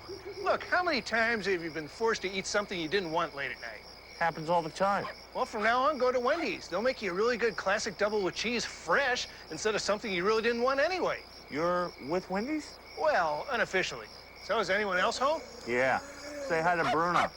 Whoa! Wendy's pickup window is open late. Jays, Angels, TSN tomorrow and Sunday. The story of missed opportunities for both teams in the opening half on Wendy's Friday Night Football from BC. Eskimos have the lead. Let's get the BC side of things. Some early opportunities, and as the second quarter progressed, it really seemed like they started to get to Casey Printers. What adjustments can you make? Well, right now we have to do a little bit of job on our protection. If we can protect, gives Casey a little more time to look downfield. But it's a good football game. You know, the penalties have hurt us a little bit, especially on the punt return. During the week, you talked about intensity, and you really challenged your defense. It seems like they've met that challenge as this game has progressed. Well, I think both defenses have met the challenge. It's a great football game right now. It's still anybody's game, and we're hoping to have a better second half. Good luck in the second half. Thank you. Lions had a punt return called back, and they also had an opportunity down at the 2-yard line and turned it over there on a fumble by Printers. Yeah, fumble by Printers. That was early in the game, too. That was really 14 points off the board. 17-8 could be the score right now for BC and Wally Buono squad, but you know, it's been a defensive game. I mean, these are two teams, you think about it. Casey Printers coming into this game against the secondary in Edmonton that was averaging 400 yards per game through the air. The BC defense was averaging 437. In the first half, Printers with 115, Jason Moss with 93 yards. So basically, the defenses have all of a sudden said, hold on, enough is enough. We've been in the headlines too much here, and it is a defensive showdown so far with only 11 points on the board, and the Eskimos hanging on to a 5-point lead. Quarterbacks have not been able to march the football effectively, although Jason Moss has the only touchdown of the game. And that was set up on a nice special teams return to get the Eskimos inside BC territory. Yeah, Mike Bradley on that return to set up Daryl Mitchell's touchdown. Second half is underway. Winston October. 35-yard line is all the Lions allow him. Simpson and Jason Crum were the tacklers there. Quarterbacks look like this. Well, when you look at numbers like that one and that one, you basically say, well, the defenses were like the skinny guy on the beach and kept getting kicked sand on, and oh yeah, you know, the big guys were bullying him a little bit, and he went in the weight room and the defense said, that's enough. Come out in this half, we're going to play some football, and they did that in the first half. Have to look a long way back to our days as the skinny guy on the beach, don't we? It's a ways Me away. In particular, yes. The running game. Pringle stops. He had a terrific run of 53 yards in the opening half, and also another 11-yard burst. So Pringle has equaled his output for the first 3 games on the season pretty well here tonight. And probably equal close to his touches from the first 3 games because didn't see the football a whole lot. Gain limited to 2 yards. 2nd and 8 Edmonton. Moss unloads in a hurry over the middle. They'll be short of the first down on a nice defensive play. Martavius Houston makes it at one end because his buddy Bo Lewis made it at the other end.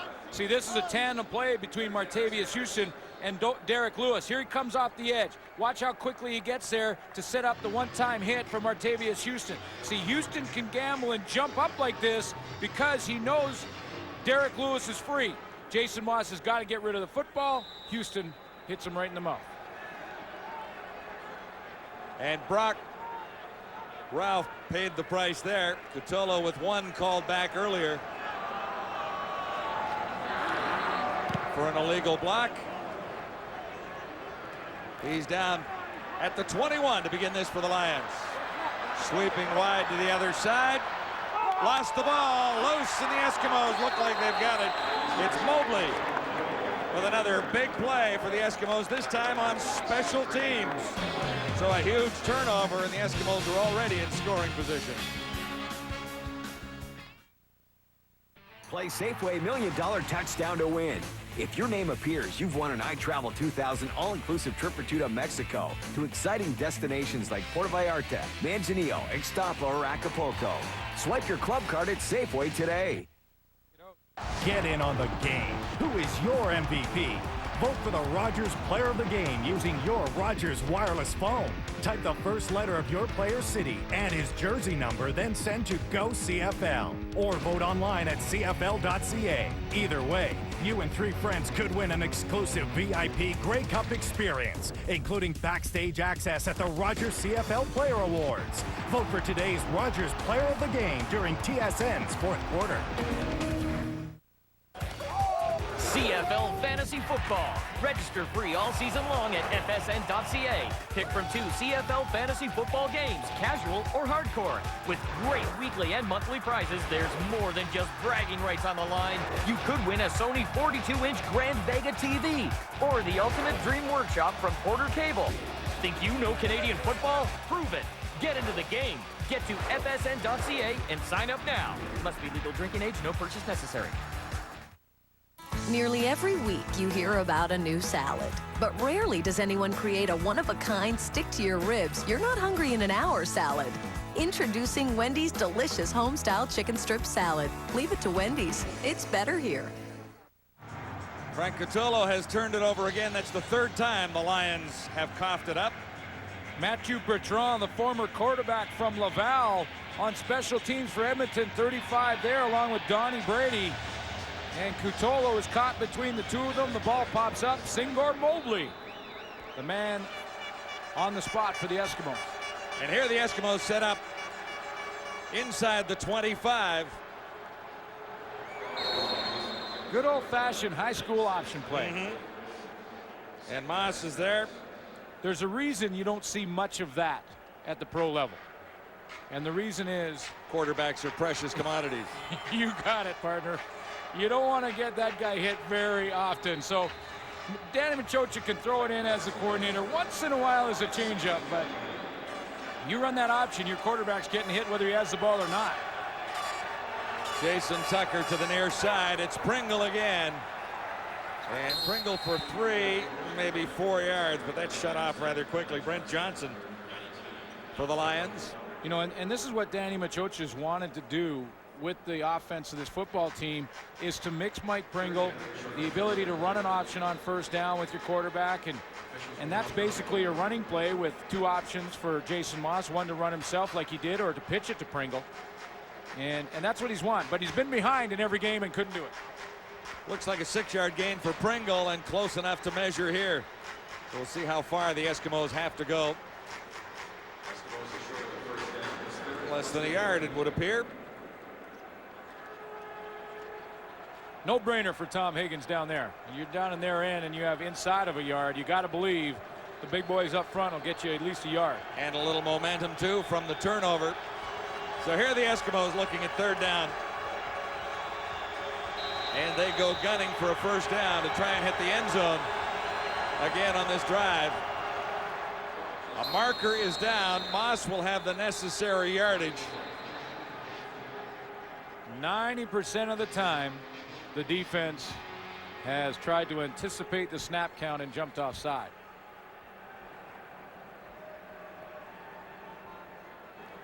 Offside. Offside. BC number 90. 1st down. 90% of the time. There you go. 90% of the time, the defense is offside, and let's just take a look. You've got the great view of it. They didn't jump. They didn't jump, but I think the left hand.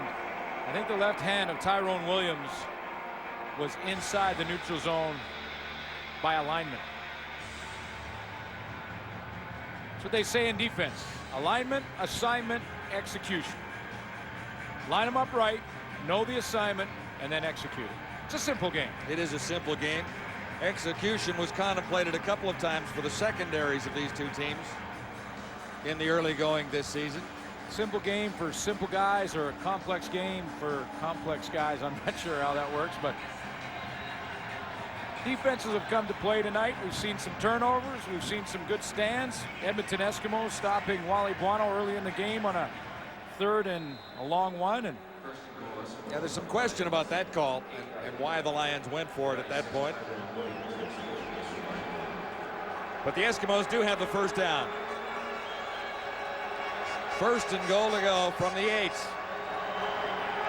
A little reverse, Brock Ralph turns the corner, and they don't get back to the line of scrimmage. Otis Floyd Well, two makes guys. the play. Yeah, Otis Floyd and Brent Johnson. See, Brent Johnson makes Brock Ralph bubble, makes him go wider, and that gives his teammate Otis Floyd a little bit more time. Watch Brent Johnson here. He gets upfield. He buys a little bit and then goes, and then Floyd runs him down. Take a look how this develops. 97. Now he bites a little bit. Now he'll shoot up the field, and he'll come back right there. 97. See, now he makes Brock. Now he's bubbling outside, and that gives Otis Floyd a chance to run on him and get him on the angle. He might have been a little deep to begin with on top of that. So it is 2nd and goal to go now from the 10. Moss will put it up, and will he get the touchdown? Yes. Ed Hervey bounced off one BC Lion defender right on the line and held on for the score. So the turnover costs the Lions. Well, what you've got here is Tucker right here going to the outside and Hervey coming inside. And if the Lions can switch it, they've got a chance. They can't. See, Mark Washington goes with Tucker. The switch can't be made down there, and it happens so fast. If you don't switch automatically, you're going to give up at least a catch, and then Hervey did the rest with his legs afterwards and took a hit from Bo Lewis. Second touchdown reception of the season for Ed Hervey. And the Eskimos got to the end zone the hard way. It was 2nd and goal to go from the 10, and it's 15-3 Edmonton. Nearly every week you hear about a new salad, but rarely does anyone create a one-of-a-kind stick-to-your-ribs, you're not hungry in an hour salad. Introducing Wendy's delicious home-style chicken strip salad. Leave it to Wendy's. It's better here. Speed Stick 24/7 gives you proven non-stop protection. With time-release sweat and odor fighters, Speed Stick's always there when you need it the most. Speed Stick 24/7, it never quits. Cholesterol is a tough opponent because even if you're in top shape, you could have a cholesterol problem and be hit by heart disease. So if one of these criteria applies to you, or if you have 2 or more of these risk factors, speak to your doctor about being tested for high cholesterol. You want to know more? Call this number or visit this website. Play like a winner. Get tested. It could change your life. 40 stolen cars, $20 million, 1 cop. The smash hit driving franchise that started it all is back. Full Throttle. Featuring the voices of Michael Madsen, Mickey Rourke, Michelle Rodriguez, and Ving Rhames. Driver 3. Available now. Rated M for mature. Edmonton Eskimos take advantage of a Lions turnover and put 7 more on the board for a 15-3 lead early in the 3rd quarter here at BC Place. Ed Hervey's 2nd touchdown of the season.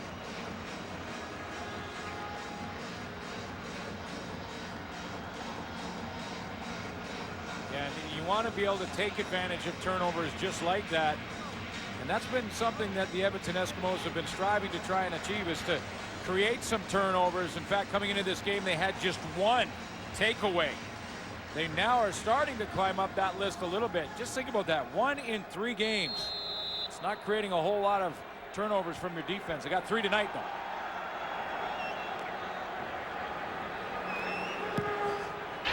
Fleming's kickoff. Antonio Warren. This looks good. Warren tracked down by A.J. Gass. But that'll give the Lions a little bit of a lift. This is where you got the wedge, and you got the wedge busters. Here is the wedge. And what they do is come down and gather up. And when they gather up, they wait for the goal call from Antonio Warren. Now he says, go, go. Now the wedge takes off and tries to find a man. Everybody gets locked up. Dante Marsh is up there on October, and only A.J. Gass saves an even bigger gain. A 36-yard return for Antonio Warren, setting the Lions up just across the 35. Time for Printers. He's got Jason Claremont, and Claremont will have a first down.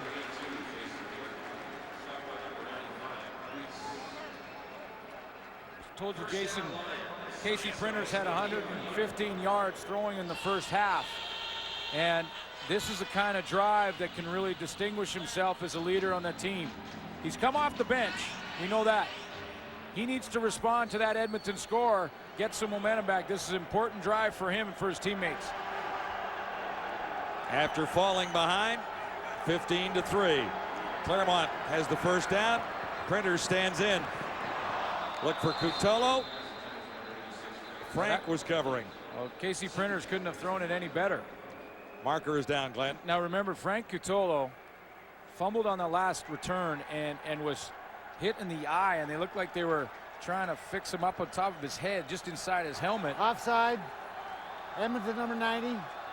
Repeat first down. Because that is normally a catch that Frank Cutolo makes. Now they get a break with the offside, but that ball was right on the money from Printers. It'll be 1st and 5 as a result of the penalty.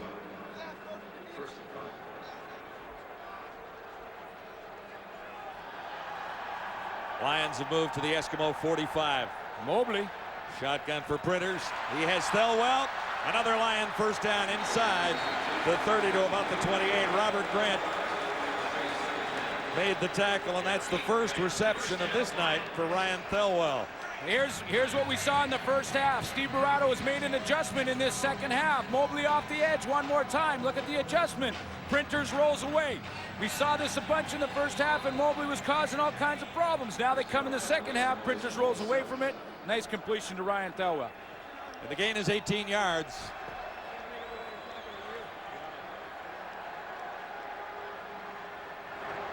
Swings it out.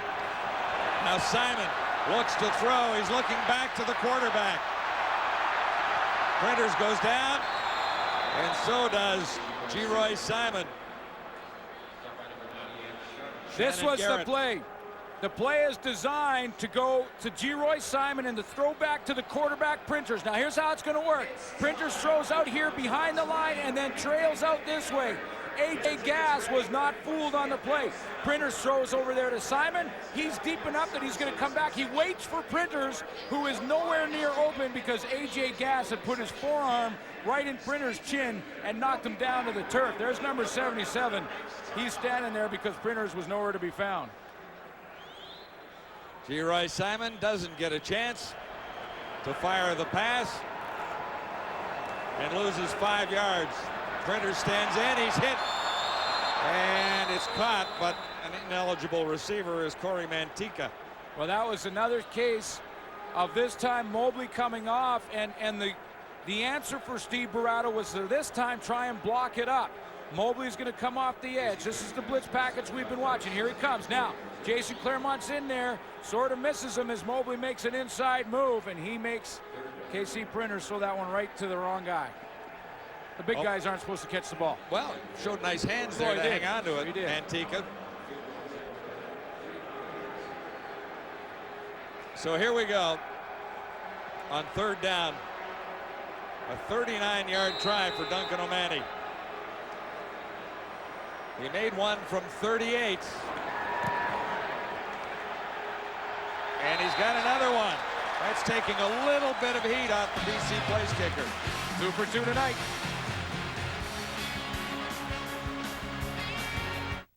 Vector, official food energy of the CFL.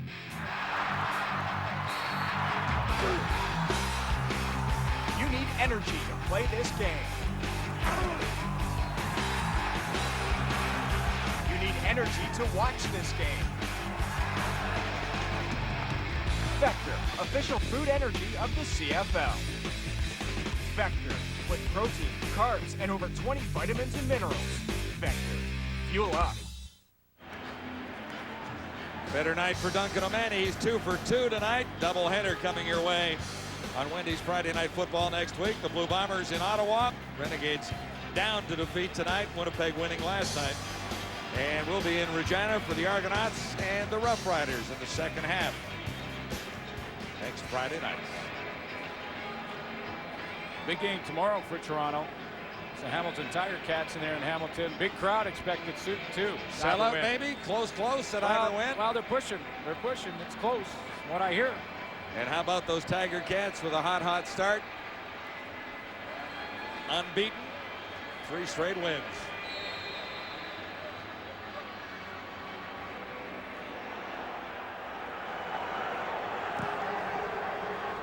O'Mahony takes it deep. Winston October turns on the Jets.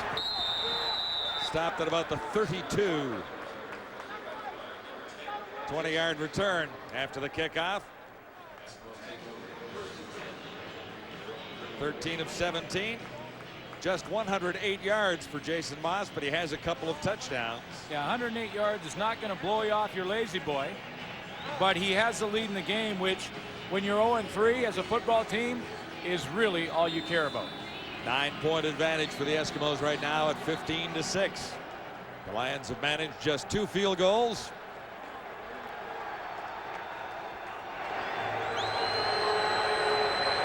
Eskimos just inside the 35. And well read. Mike Pringle ran into Deshaun Austin. Well, Deshaun Austin comes down and really is playing in an area that he doesn't normally play, but boy, did he ever do it well. He just steps up. He reads that his receiver, Daryl Mitchell, was going to block, so he comes up and says, hey, I read run. I'm coming up and playing the play.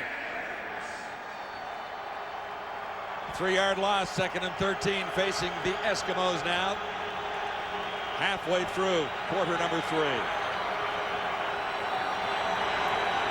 Back against the flow, it's Terry Vaughn. Little dipsy doodle out there. You see what Otis Floyd tried to do? Otis, you got Terry Vaughn, who is the best in the business as a receiver, and I'm talking probably all time.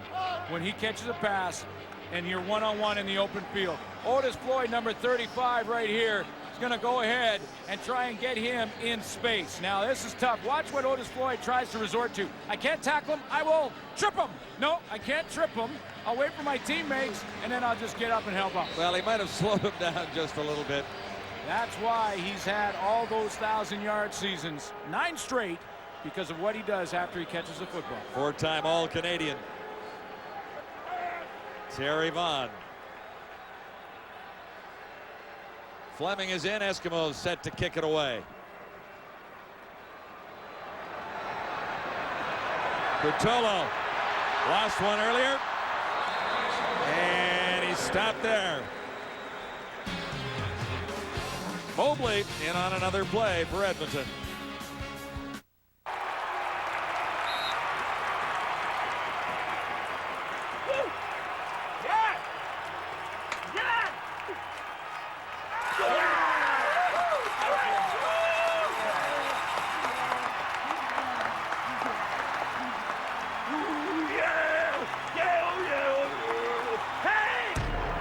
Put a shirt on.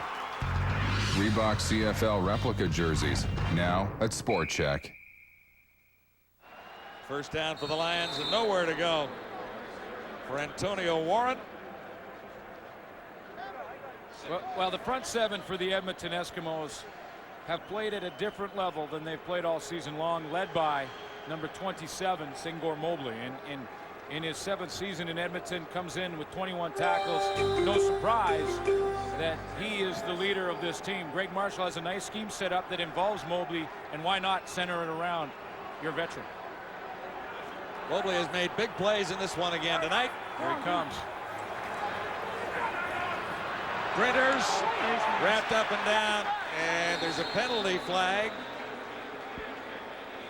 That'd be a face mask call against the Eskimos. That would be an early indication. The keys to this game have been very simple. Lyle Green and Jason Claremont Major have been foul. responsible for the blitzers. Face mask. Edmonton number 90. Raheem Abdul will get called as this collapse, but this time it's going to be Lyle Green on Mobley. Now, if he can stop this blitz from Mobley, the BC Lions have had a chance. Now, this time he does. He uses good form, gets his hands up. On the backside, though, Jason Claremont was having trouble with Grant, and then Raheem Abdullah got the penalty. But that time Mobley was handled. And this has been the chess match between Greg Marshall defensively and Steve Barato offensively for the BC Lions. Now, how do you stop Mobley on this blitz? Lions out near midfield with a first down as a result of the penalty. Printers looking deep. There's an open receiver, and he overthrew him. Claremont was there, in behind the cover. In fact, there were 2 receivers deep for the Lions. The one time that the Edmonton defense tried to disguise things and drop out, the BC Lions have a chance for a big play. Linebackers, Singor Mobley, remember he was always coming. This time he drops out of there. And they're trying to fool Casey Printers, but they don't. The only problem with it is Printers overthrows the target, or that's a touchdown for Claremont. 2nd and 10 Lions on their own 54.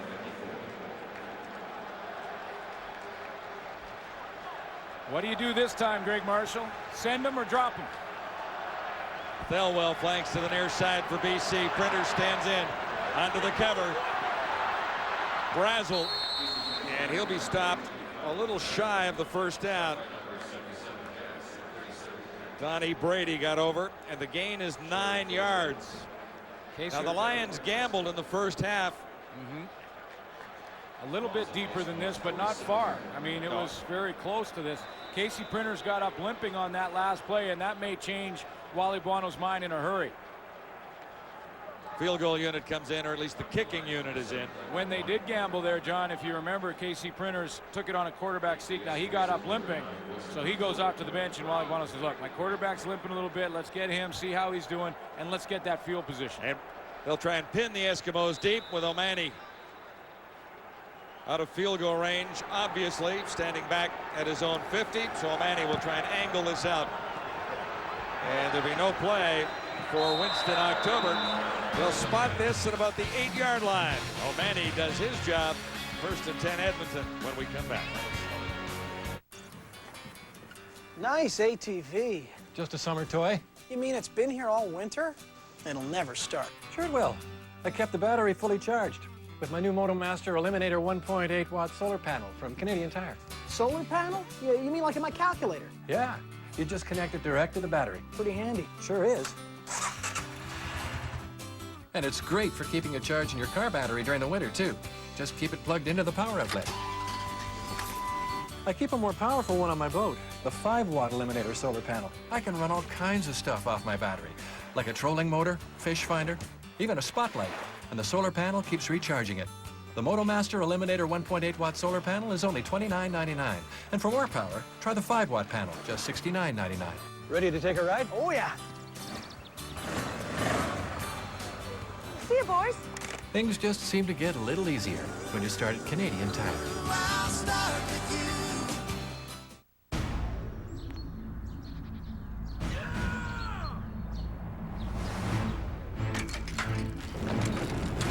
Guys will try anything.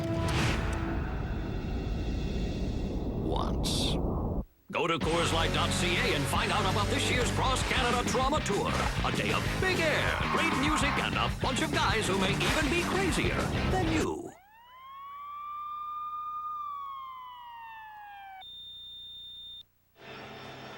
Wally Buono's BC Lions will try and keep the Edmonton Eskimos deep. Let's go down to that BC bench. Here's Farhan. Thanks, John. And plantar fasciitis is keeping out Carl Kidd. You've missed the last couple of games. Tell us about the injury and when you hope to be back. I'll be back the Winnipeg game. You know, we got a week off next week. And we're just taking our time with it. You know, we want to be prepared for the long stretch. We're not worried about these games right now. We just worry about the latter part of the season. Now, this defense has been criticized throughout the early part of the season. They seem to have responded in this game. I mean, we always get criticized early in the season. But you just wait till October and November, then we'll see what's going on. Good luck with your recovery. All right, thank you. Big sequence for the Lions defense here. I love Carl Kidd. And they've missed him, no question about that. Yeah. Markers are down. Swing pass. Coming out of the backfield. And they do miss him for more reasons than one. I mean, not just what he does on the field. Carl Kidd is out there and how he flies around. Talk about Mr. Intensity. Well, you don't get more intense than Carl Kidd. But the other reason is he brings that and expects his teammates to follow along. So his leadership is there. Matthew Bertrand making the catch. Offside. Edmonton number 81. Repeat first down. Ed Hervey had a step over the line before the ball was snapped. 3:50 to go. Third quarter.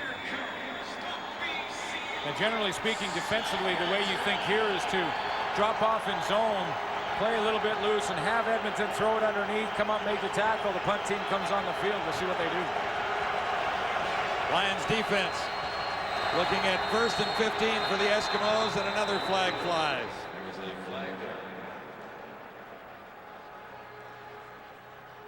And they can't push the Eskimos back much further. Procedure. Edmonton number 61. Still first down. Will be the left tackle, Glenn Carson. So now back at the 1-yard line. 1st and 16 Eskimos.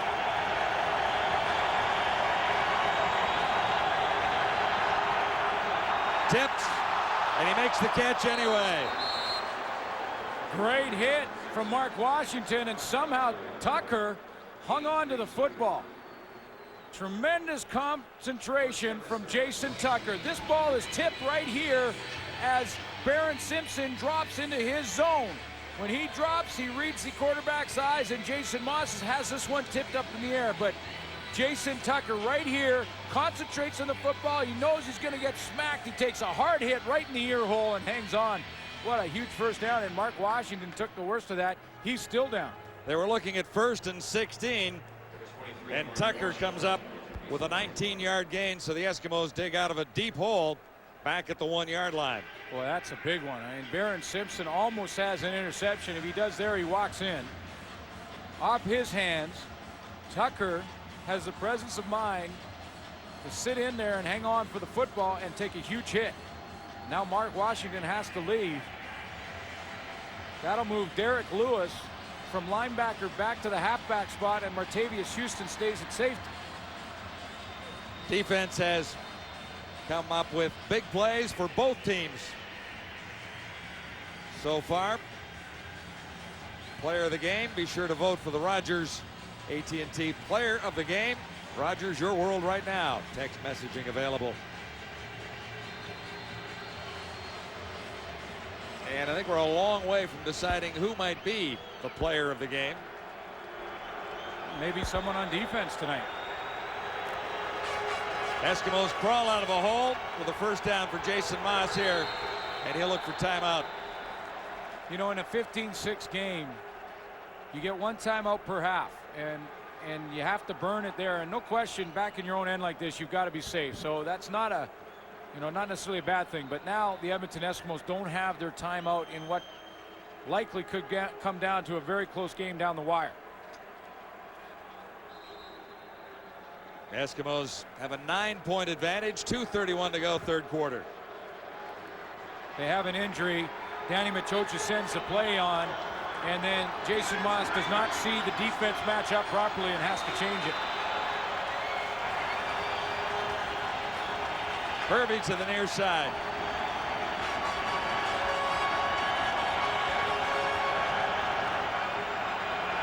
Mike Pringle, another nice run for Pringle. He breaks through. This is Mike Pringle, vintage Mike Pringle. Out across midfield and deep into BC territory. You know, he really does look like he has great bounce to his step tonight. That's a couple of times when he's taken that football, he's just exploded through the hole. He's right there, the only back in the backfield, right behind Jason Moss. Watch the acceleration. Otis Floyd, Barron Simpson on the left side of that formation. Floyd steps up. He's blocked in the hole. Nice block in the middle from Tim Princeton, getting Simpson out there. And away goes Mike Pringle. A 45-yard gain for Pringle. He's over 100 again. 8th carry for 115. Moss looks deep. Hervey was the target. You know, the corners for the BC Lions have taken all kinds of criticism. And maybe not all of it has been their fault because it's hard to know the responsibilities. But Dante Marsh was step for step there. And Wally Buono told me before the game that the corners have had some problems, but it's been the entire group. And Dante Marsh has played pretty well along with Sam Young. And that time he was step for step with maybe the fastest receiver in the Canadian Football League. That flips it to 2nd and 10 Eskimos at the Lion 45.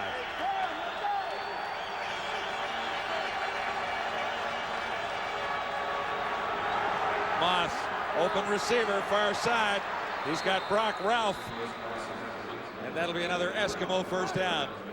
Pringle makes the play for Jason Moss and Brock Ralph because Pringle is in charge of blocking to the outside on Javier Glatt.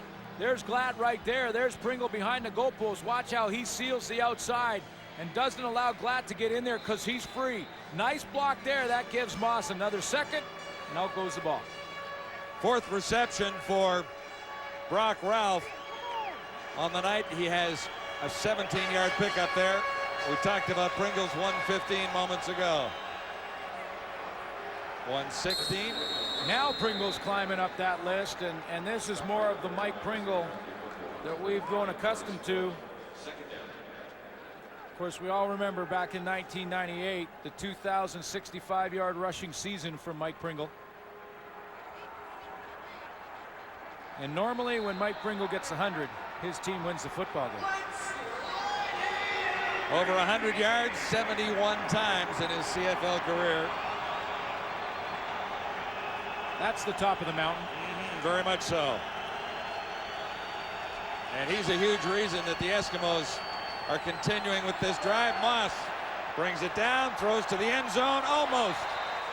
Ed Hervey tried to turn around, and Dante Marsh handling the Eskimo All-Star again, or at least staying with him step for step. You know, Pringle had a bit different assignment on the blocking scheme this time. He had to go to Mook Tugbeno, and he's on the outside right in here trying to hold off with a little help from Carlo Pinero because Tugbeno was coming around. Jason Moss ends up getting smacked as he throws that, just out of the reach of Ed Hervey. Well, actually, Hervey did have a stride or two on Marsh and didn't miss that by much. So Sean Fleming is in, missed from 27. And he's got this one from 34. So the Eskimos drive impressively from the 1-yard line all the way down to the 34. Well, settled for a field goal. Yeah, and the big play, John, made by Jason Tucker. I mean, that was when they were in 2nd and long in their own end zone. Jason Moss backs up into his own. Barron Simpson has his hand on the football. Tucker gets just smacked coming across the middle. But this is, look where they are. All the momentum with the BC Lions. And this play right here from Jason Tucker is a game changer. This is the kind that makes the difference between winning and losing. Simpson got a hand on the ball. Tucker waited for it to come down, made the catch, and got the Eskimos out of a huge hole. A whole bunch of real estate later, they're on the board with another 3. 34-yard field goal. Final seconds of the third quarter.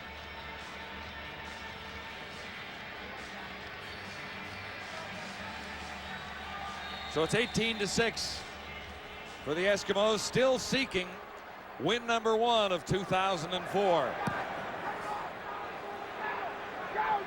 Antonio Warren.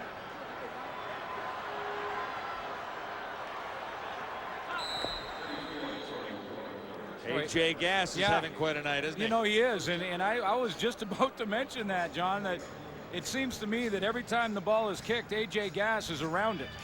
Is he a candidate? You know, it's that night. It's Gladiator night, and he might just fit the bill. He's got to be a nominee anyway, because I like those guys that have to cover the kicks and make the big plays when no one notices. A.J. Gass has been around a ton. Of course, Mobley's made a play or two back there. He certainly has. And there's been a couple of Lions too, so it's a lot of football to be played. We'll have to wait and see. Yeah, we've got a lot of time before you have to make up your mind on Glenn's Gladiator for this Friday night. 3 seconds left on the clock with the Eskimos on top. 18-6. Well, you talk about some of the opportunities that Casey Printers has had in this game. Casey Printers on the 1-yard line with the fumble. Then he had a wide open Jason Claremont in the third quarter. And he really overthrew him on that one. Overthrew him by 10. Yeah. You know, just it's different being the starter than it is the reliever. Should be the final play, third quarter. Printers goes to the far side and misses Thelwell over there. Final play, third quarter, and 1 to go. The Lions have a long way to come back. At the quarter, brought to you by Reebok, the only brand that hangs in every CFL locker. 18-6, Eskimos with 1 quarter to play. Jason Tucker had 177 yards receiving the last time these two teams met a couple of weeks ago. And but as Glenn Suter pointed out, no catch might not be bigger than the one that he made on that last drive that led to the field goal for the Eskimos. Yeah, for sure. You know, for the Eskimos, it's all about how to deal with a BC blitz. And, you know, there's two schools of thought on this. One is you have your receivers adjust to the blitz when it comes. The other school of thought, which Danny Machocho believes in, who's the offensive coordinator for Edmonton, is build your blitz package in. And here we're going to see in the third quarter, Ralph coming underneath, and the throw comes quickly because the blitz is on, and it's all about how well do you tackle and how well do you run with the ball. And now you get down into the goal line. Again, the situation is they need 10 yards to get into the end zone. And this time it's Ed Hervey who's got the under. And now it's a question of how well do you tackle, how well do you run with the ball. And here, Ed Hervey wins that battle by running over a couple of guys. So it's about having your blitz package built in, your adjustments built into your offense, Schultze, and how well you execute once you get that ball to the receiver. But it also helps you if you have a good running back, and I think the Mike Pringle runs of 53 and 45 yards have been a surprise for me. That's unusual. I think Greg Marshall's doing a great job of always bringing one extra guy off the backside of Casey Printers, but in reality, the score of this game is 3-0 for the BC Lions. They're winning or losing the turnover battle. If you can go an entire game, Dave, without turning the ball over, you're going to win. 0 turnovers for Edmonton. The Eskimos said they were not panicking about the 0-3 record, and they sure don't look panicked tonight on the road in BC. That's me, Jay, over 20 years ago, enjoying my McCain Super Fries. Still do today. Didn't say much back then. And look at all these different varieties of McCain Premium Super Fries. Spicy, extra crispy, great tasting potato, with all the flavor and crispiness we love. It's also good to know that they're all made with 100% non-hydrogenated canola oil. McCain Premium Super Fries. All the flavor and crispness you love with 100% non-hydrogenated pure canola oil. Consider it the next generation. We're set for the fourth quarter. Here are the stats. After 3, brought to you by Smirnoff Ice. Who knows where it'll go? Well, it's starting to even up when you look at the passing. Still, the number is low, so 151, 155. Those points off turnovers, 10 for Edmonton is the difference in this game, basically. But the defense is playing well tonight. A lot better than they have for these two teams in particular. And the Lions missed opportunities, certainly glaring there. The Edmonton return call back on a penalty, but earlier there was the fumble by Printers at the 2-yard line. Well, the Edmonton Eskimos and BC Lions coming into this game had 14 of the 25 defensive categories.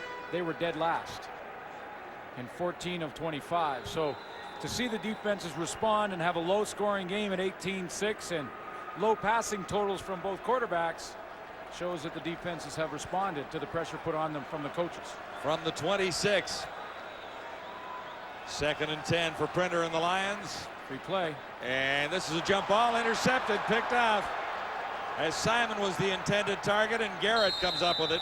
Well, the Edmonton Eskimos did not have an interception coming into this game, but that was a penalty, and I believe Singor Mobley, who's been coming on blitzes on Casey Printers all night long, was a little early on that one. And that would be the indication when you look at the reaction from Garrett. You see how Mobley just kind of put the brakes on and tried to get back? Offside. Edmonton number 27. Repeat, 2nd down.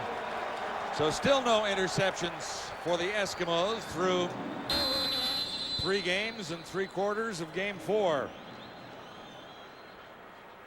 And Mobley now goes over and talks to Shannon Garrett and say, hey, sorry about that.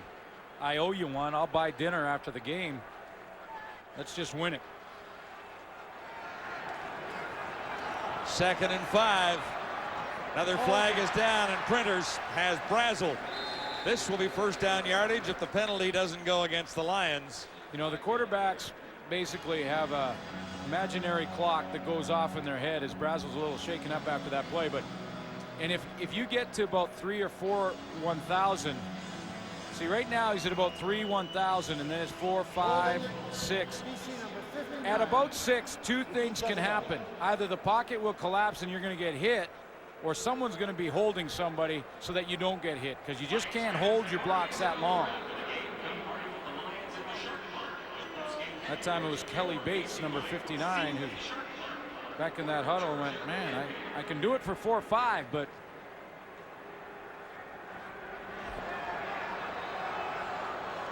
now the Lions facing 2nd and 15, and a charge from the Eskimos. Printers escapes.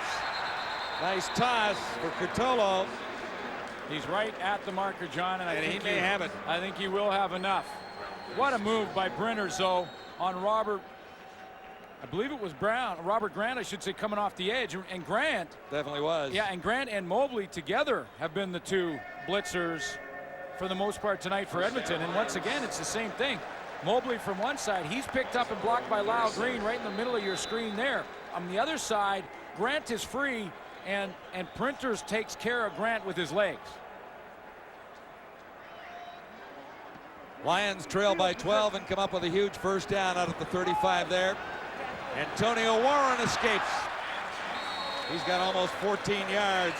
Robert Grant made the stop again. But another Lions first down. So from 2nd and a whole bunch, back-to-back first downs. Printers wants to get a little bit of a groove going, so he's going to get his offensive line up there and call the play on the line and see if he can keep this momentum going in this drive, producing like it has. 14-yard gain, Lions at their own 51. Claremont, and he'll have a first down. Jason Claremont.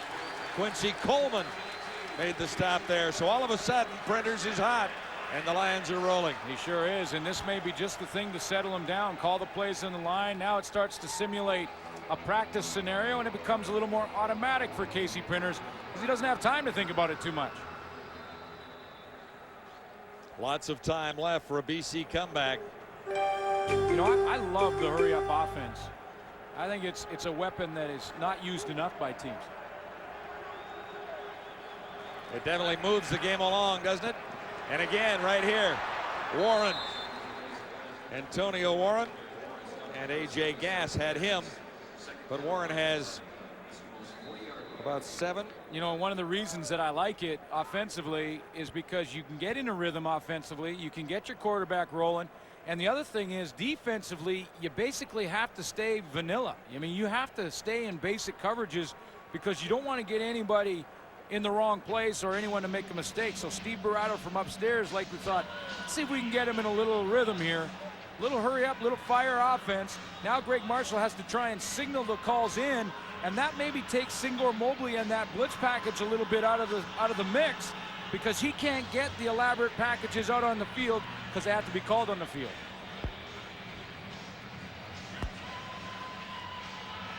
Injured player down. And the guys with 7s on their sweater defensively for the Eskimos have had a nice night. Mobley and Gass. Well, he really has. And, you know, last year Mobley, 63 tackles in his career, 455. A.J. Gass played a little middle linebacker for them at times and get up around 5 tackles. Remember, this is a strong safety coming down from the National Football League where he played with the Dallas Cowboys and comes from there. Played for Edmonton for 7 years, and he's played linebacker for all 7, but he's so athletic. He can cover, you drop him back at the safety spot, and then there's the leadership aspect. He's gambled a time or two, and he's won, and he's lost. Singor Mobley. 2 millionaires put their own money on the line. The bets are real. The game is on.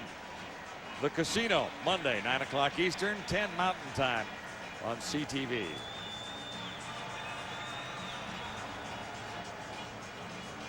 Heading to the Eskimo bench, Randy Spencer.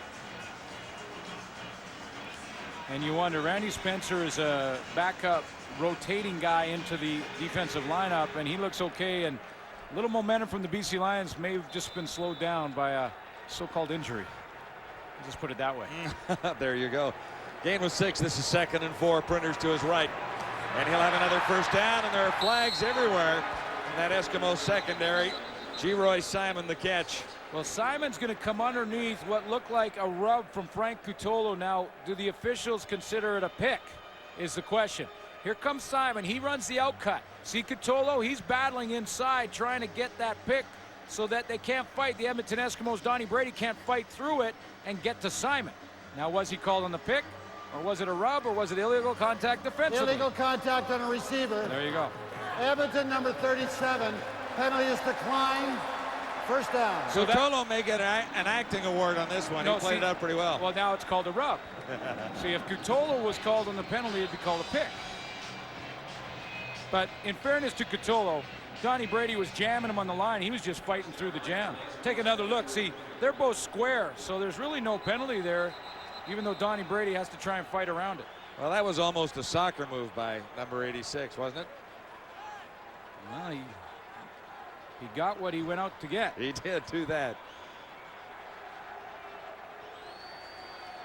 This Lion drive has been impressive. 12 minutes to go, so there's lots of time for the Lions to make the comeback. Net result, a 17-yard pickup.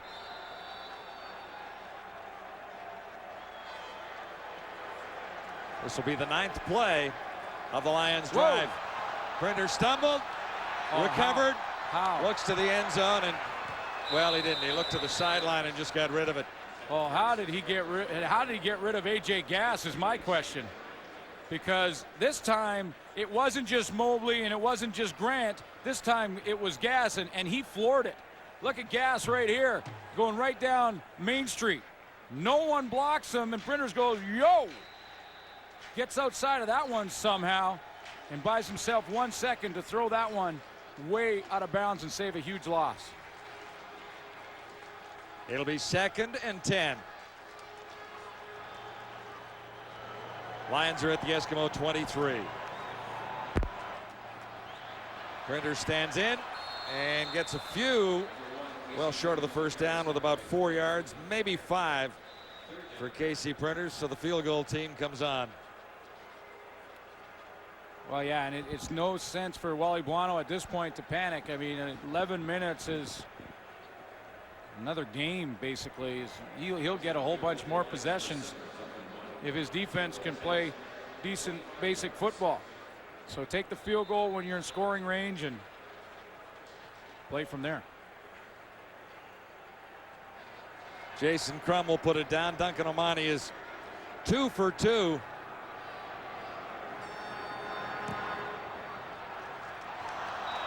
Oh, he got it through. A little luck.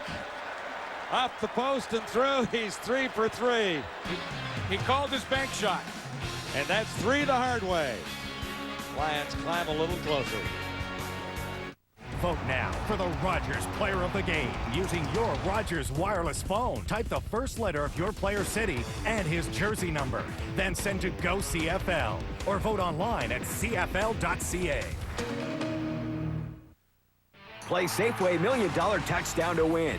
You can win a Pentex Optio S4 digital camera, ultra compact with a power of 4 megapixels, a high-performance 3x optical zoom lens, movie mode, sound, and more. Swipe your club card at Safeway today. CFL Fantasy Football. Register free all season long at FSN.ca. Pick from 2 CFL Fantasy Football games, casual or hardcore. With great weekly and monthly prizes, there's more than just bragging rights on the line. You could win a Sony 42-inch Grand Vega TV or the Ultimate Dream Workshop from Porter Cable. Think you know Canadian football? Prove it. Get into the game. Get to FSN.ca and sign up now. Must be legal drinking age, no purchase necessary. They can help you with the chores and clean up after you. But what happens when one of them is on the run? 20th Century Fox and TSN present the iRobot ID Contest. A chance to be the first person in Canada to own and experience the revolutionary JVC 52-inch HD ILA widescreen rear projected TV. Or a Foot Locker Converse All-Star Prize Pack, including a pair of Converse Chuck Taylors. Hit tsn.ca/contest and use your recall skills to ID a wanted robot. iRobot, in theaters July 16th. Well, we've seen a few sacks in this one tonight. And for everyone in this game, Purolator will contribute the quarterback's weight and food to the local food bank. Purolator, Canada's biggest courier company. Johnson with a couple for the Lions tonight. Montreal leading the parade 16 sacks. Saskatchewan standing in second spot. And the Blue Bombers got sack number 1 last night. And win number 1. And win number 1. Winston October. A little room near side. Nice return out at the 45, and leading the tacklers, Chris Hoople.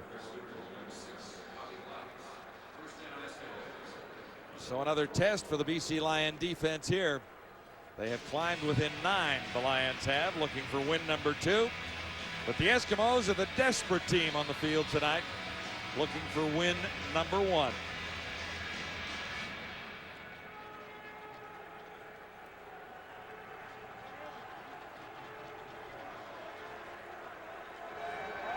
Edmonton beginning just inside the 45. Moss has Tucker. Tucker has the first down. He's across midfield.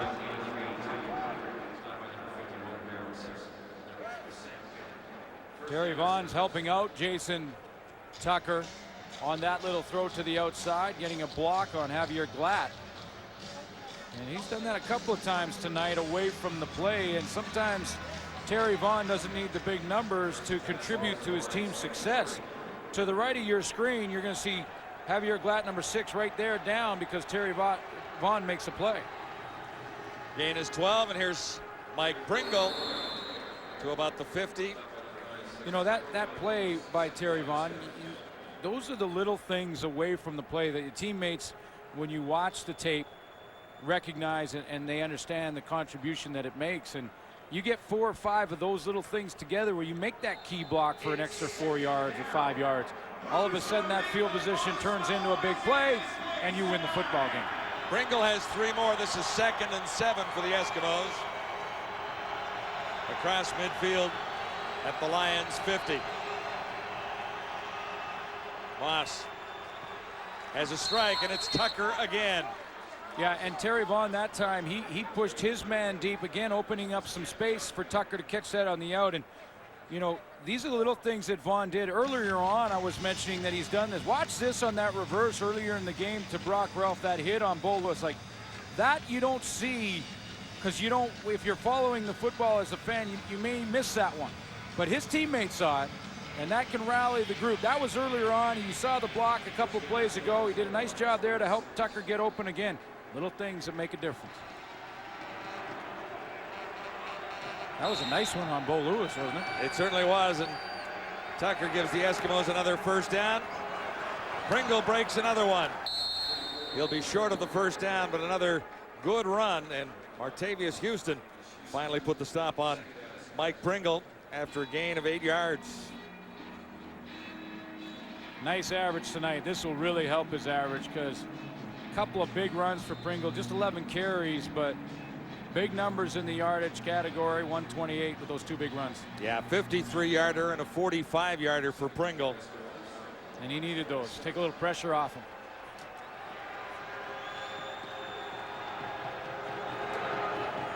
And that should be enough. 2nd down and 1 to go for the Eskimos. Moss himself and Pringle got him most of the way there. So if you update the numbers and you look at where Mike Pringle is now, he continues to climb up the list. 16-116 for George Reed, 15-482 for Mike Pringle.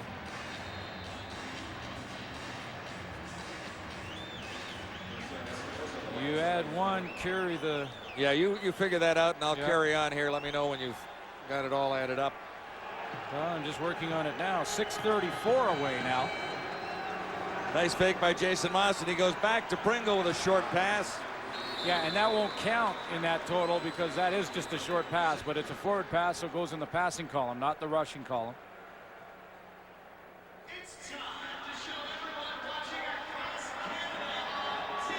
Pringle actually had more yards receiving coming into this game than he did rushing.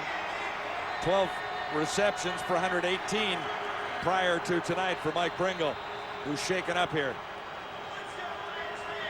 Yeah, he's just trying to get his bearings. Got hit pretty hard on that last play. Timeout at the stadium at BC Place. It is the Eskimos on top of the BC Lions tonight.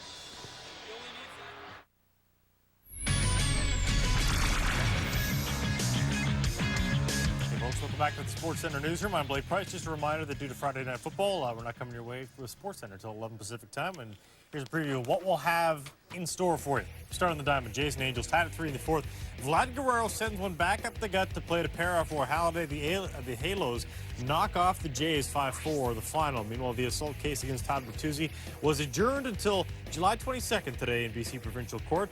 Prosecutor Garth Lopke said the Crown hopes to be in position to get an arraignment date at that time. Bertuzzi, meanwhile, was not actually in court today. The Pittsburgh Penguins assigned free agent right winger Mark Recchi to a 3-year, $9 million contract. The 36-year-old from Kamloops returns to the city where he won a Stanley Cup back in 1991. And there was one other notable NHL signing today is Mike Ricci signed a multi-year contract with the Phoenix Coyotes, leaving the Sharks behind. Let's get you back to BC Place in just a moment.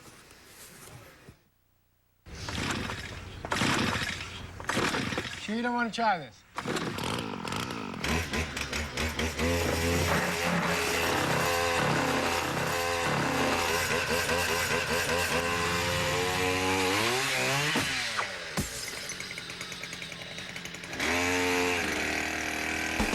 Eagle One waxes you dry. The easiest way to wax. Spray it on a wet car, wipe it off, and you're done. Eagle One. Never a dull moment. Edmonton's Mike Pringle on the sidelines, a little woozy after a hit by Barron Simpson. Yeah, and Mike Pringle could be your gladiator every night, no matter how many yards he gets, because he gets hit really hard onto the turf, and the hard turf here at BC Place. Got up, barely was a little bit wobbly trying to get to the bench, trying to find the bench. Took a break. He'll be back. Guaranteed he'll be back. No gain at 2nd and 10. Edmonton. Moss stands in, the touchdown toss. No one home. And there's a flag down back at the 10-yard line. Back at the BC 10. Dante Marsh, I thought, grabbed Ed Hervey briefly throughout that flight pattern for Ed Hervey. See, I think Dante Marsh started to do his imitation of the guys down on the tarmac when they're bringing in the 747s. Bring them on in, and he put the brakes on him there, grabbed his jersey a little bit. Now, I don't know if he got away with that one or not. The flag came out right afterwards. Daryl Mitchell seems to think it's against BC. Usually when the ref's talking to one team, it's the other one that's in trouble. Pass interference. BC number 31. First down. That's what they have. Dante Marsh. You know, this has been some kind of drive for the Edmonton Eskimos. Remember, the Lions kick a field goal, scratched to within 9, and Edmonton has methodically taken this down the field. It was over 11 minutes when they took the football. It's down to 6:30 now.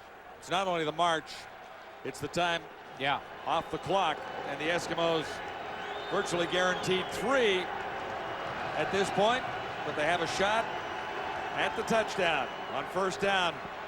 Moss goes to the corner, and Mitchell was the intended receiver. Moss wants a penalty. Oh, Moss has got to watch his temper, though. He is very upset. And the flags come down. He's got to be careful, because you take off after a ref, and you're going to take it. There's Mitchell right on there. He's right there on your screen. He's going to run corner, and he runs on Derek Lewis. As he goes down here, they're fighting down the field. You lose him for a second. Now, Lewis inside position. Grabs that shoulder pad slightly. I don't think there's any interference there. Well, he got his hand on him early. That's what Moss was upset about. And look at Moss. Well, you can't take your helmet off. He remembered that right at the end of it. Put that thing back on in a hurry. He'll get the call for that.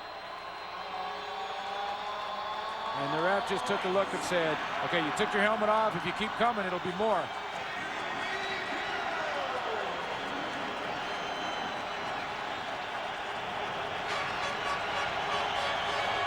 Second and a bunch, 2nd and 20 for Edmonton.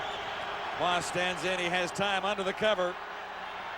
Bradley, Mike Bradley, and another penalty flag. In fact, a couple fly. Well, this may give him another shot, because it looked like a little bit of a face mask at the end of that play. Well, Bradley called it himself. He said he grabbed my face mask. Yeah. You could see there. Unintentional.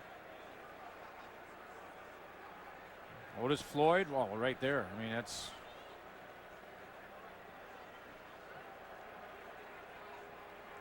5:44 to go in the final quarter. The Eskimos. Major foul, face mask, BC number 35, first down. Now that's a big one. That takes the field goal team and keeps them for the Edmonton Eskimos on the bench and leaves that BC defense out there. Once again, those mental mistakes hurting the BC Lions tonight. Eskimos have the lead at 18-9. They have a first down at the Lions' 7-yard line. It's first and goal to go there from the Eskimos.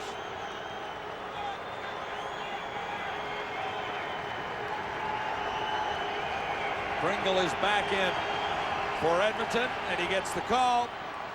And he'll be stopped at about the 2. But tough to bring down again. No hesitation, though, for Mike Pringle. I mean, he hit that hole as if he was going to run for a mile and ran straight into a wall of Lion defenders. But remember, you know, he was knocked out of the game. And a little woozy a few plays ago. Doesn't affect him, though, at all. Talk about gladiators. Boy, Pringle could be one, too. Pringle could be one just going to a restaurant or a market or whatever. There you go. From the 3, second and goal to go. From there, it's Pringle again. And down to about the 1, the ball came loose. Play whistle down. And another flag. The indication from Hervey offside. What a drive by Edmonton. Well, the time off the clock, as we talked about, Glenn. Yeah. Down to 4:49. Outside, BC number 35, first down. This is what's been missing from the Edmonton offense in the first 3 games of the season. A 12-play drive when you have a 9-point lead to try and add to it and put it out of reach. And the Edmonton Eskimos have been missing this kind of drive, and they put one together now. From the 2, second and goal. And they call it a touchdown. A slight delay on the official's call, but it is a touchdown for Jason Moss. You know, and I'm loving this emotion from Jason Moss. You remember back with Jason Moss in 2001, and this is what we saw from him when he was a Western All-Star. He wears that emotion on his sleeve, and he shows it, and that's his style. You know, and he came, when he was hurt and Ricky Ray came in the game, it was a completely different style. Ricky Ray was very calm and composed. Everything was inside. Jason Moss, he's fiery. We made the comparison back in 2001 of Matt Dunnigan when he played. That style of guy. And early on, we didn't see it. We see it now from Moss. Well, Moss lost his starting job because of injury. At a point in time, Ricky Ray came in and took the Eskimos all the way to the Grey Cup. But Jason Moss looks like he's back when you look at that drive, doesn't he?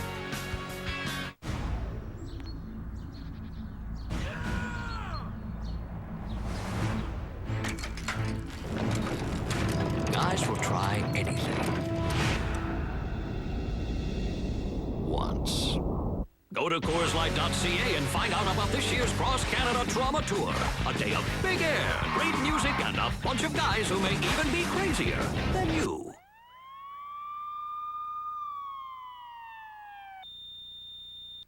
So what's it like being raised Italian? Well, my parents, when they don't want me to know what they're saying, they speak in Italian. She doesn't know what boys are like. She thinks she's all grown up.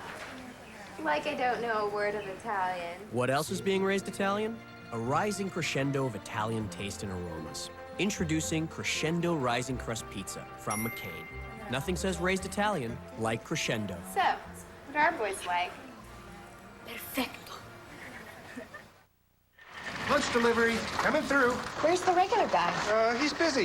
Hey, you can't go back there. Try this. It's Wendy's new homestyle chicken strip salad. Greens and 2 big warm strips of seasoned chicken. With this salad, you won't be hungry in an hour. He was here, wasn't he? See that? Grape tomatoes, fresh vegetables, creamy ranch dressing. Here, try this on for size. Where'd he go? Where'd he go? This is good. Is he with Wendy's? I'm unofficial. Wendy's new homestyle chicken strip salad. It's better here. He's here somewhere. And our pickup window is open late. The fourth quarter is brought to you by Kellogg's Vector. Vector, official food energy of the CFL. Fuel up.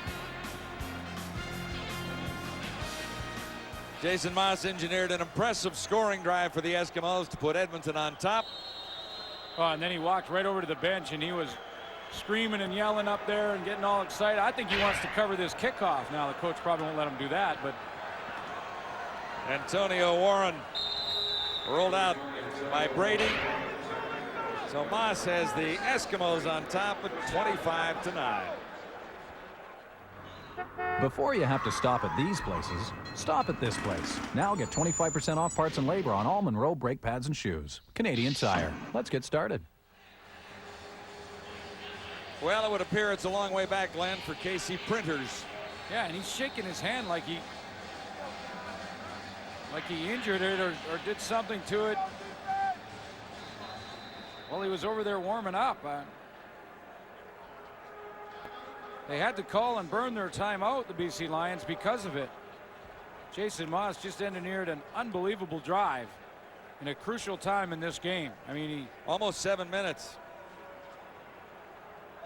Spurgeon Wynn is the #2 quarterback, was injured early in the year and not even on the roster, so he comes on as #2, and it looks like maybe Printers caught a cramp in his forearm. But that drive from Jason Moss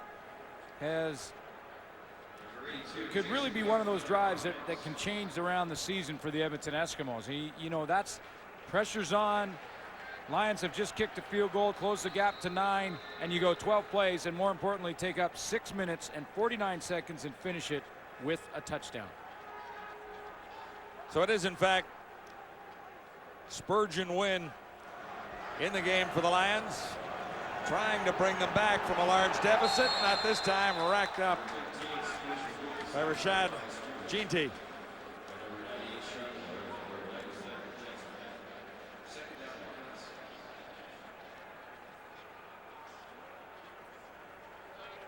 That is bizarre from Casey Printers. He just started walking onto the field and then turned around and grabbed his right arm like he had caught a cramp or... Fifth sack of the night for the Eskimos. Win. And that's through the fingertips of Chris Brazel. So 2 and out quickly for the Lions, 3:16 to go. And the Eskimos are on the verge of their first win of 2004 with a 25-9 advantage on the Lions.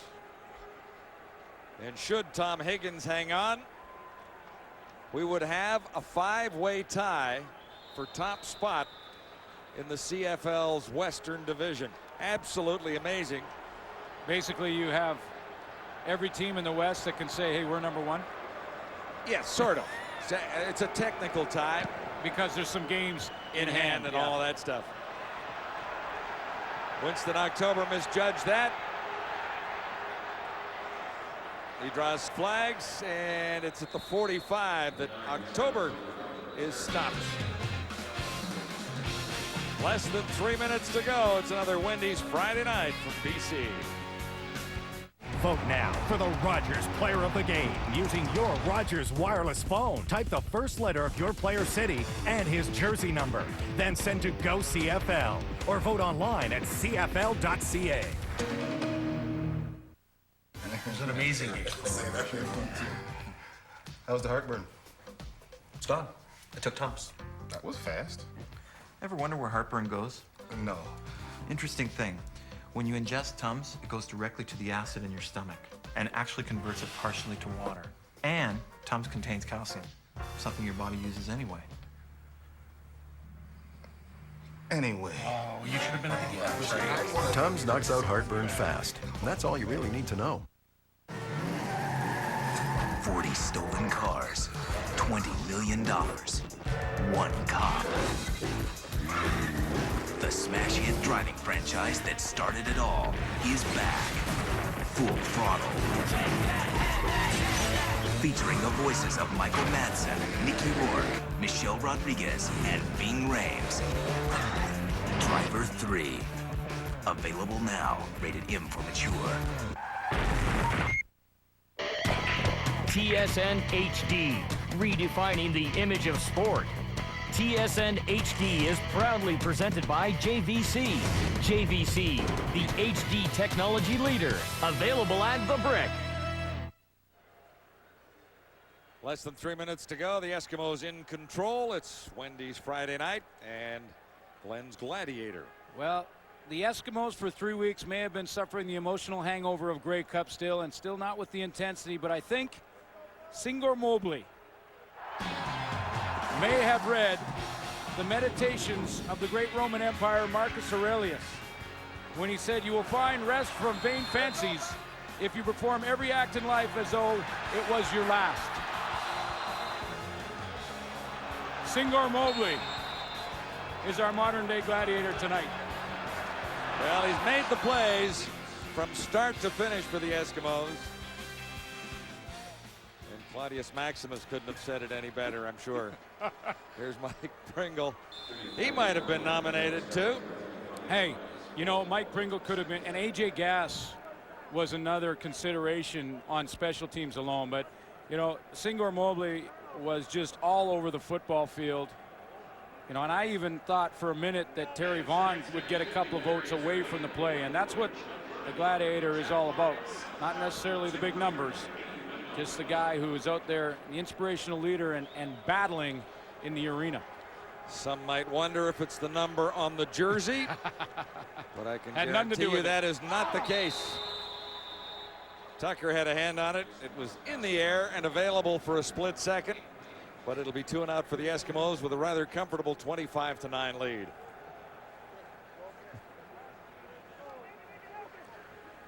We talked about the Western Division standings. Calgary, BC, Saskatchewan, Winnipeg, and Edmonton all in a deadlock for top spot with 1 win between those 5 teams, or at least 1 win each for those 5 teams.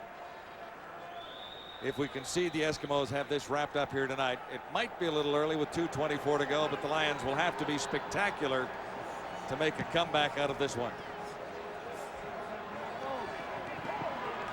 Frank Cutolo. What might have been if Cutolo had his touchdown count earlier, but there was a penalty. And there's a penalty on this return as well. 11 yards on the return. Brady forced him out. We'll check it out and return after this. Hello? Oh, hi. Mr. Wendy here, going door to door to remind people about Wendy's late night pickup window. Don't you have anything better to do? Actually, no. Look, how many times have you been forced to eat something you didn't want late at night? Happens all the time. Well, from now on, go to Wendy's. They'll make you a really good classic double with cheese fresh instead of something you really didn't want anyway. You're with Wendy's? Well, unofficially. So is anyone else home? Yeah. Say hi to Bruno. Whoa! Wendy's pickup window is open late. Penalty against the Eskimos after the return by Cutolo. Casey Printers is back. Apparently a cramp in his throwing arm kept him out for that last sequence.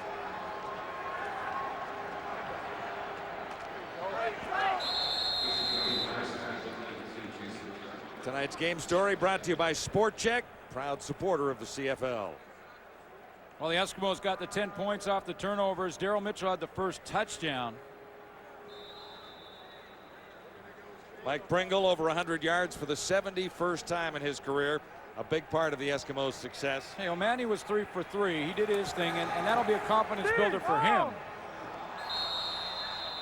However, I think the game story really came down to that balance. Mike Pringle was there, and very different for Casey Printers tonight than in the previous 3 games. He had to face a blitzing defense from Singor Mobley and a defense that was prepared for him. Not prepared for Dave Dickinson, prepared for him. And when you look at it in the overall picture, you had to believe that the Eskimos were the desperate team, or at least the more desperate team. Brazel will have a first down for the Lions. And this drive will continue. That was a 3rd down gamble, 3rd and 5. And the Lions have a first down with 1:42 to go. Well, it is a game of emotion, and you make a good point, John, that if you can match the emotion of the desperate team, then your skill will then come through. Wally Buono felt like he has the skilled players to win a game against the Edmonton Eskimos like they did 2 weeks ago, and they just didn't match the emotion. And when Pringle broke loose, that really set the table. G. Simon. Malcolm Frank made the tackle. 1:36 on the clock here at BC Place.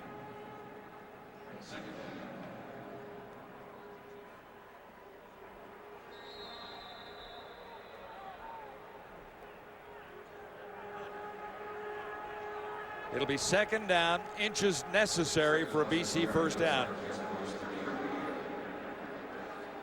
Lions have to score in a hurry, and in a big bunch of majors here. Nobody available on the far side. Claremont appeared to be the closest Lion receiver to it.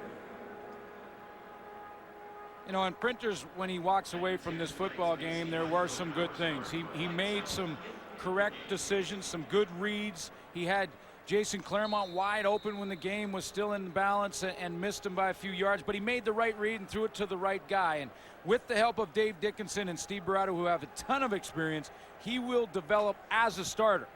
And that's the big difference, as a starter, not as a backup.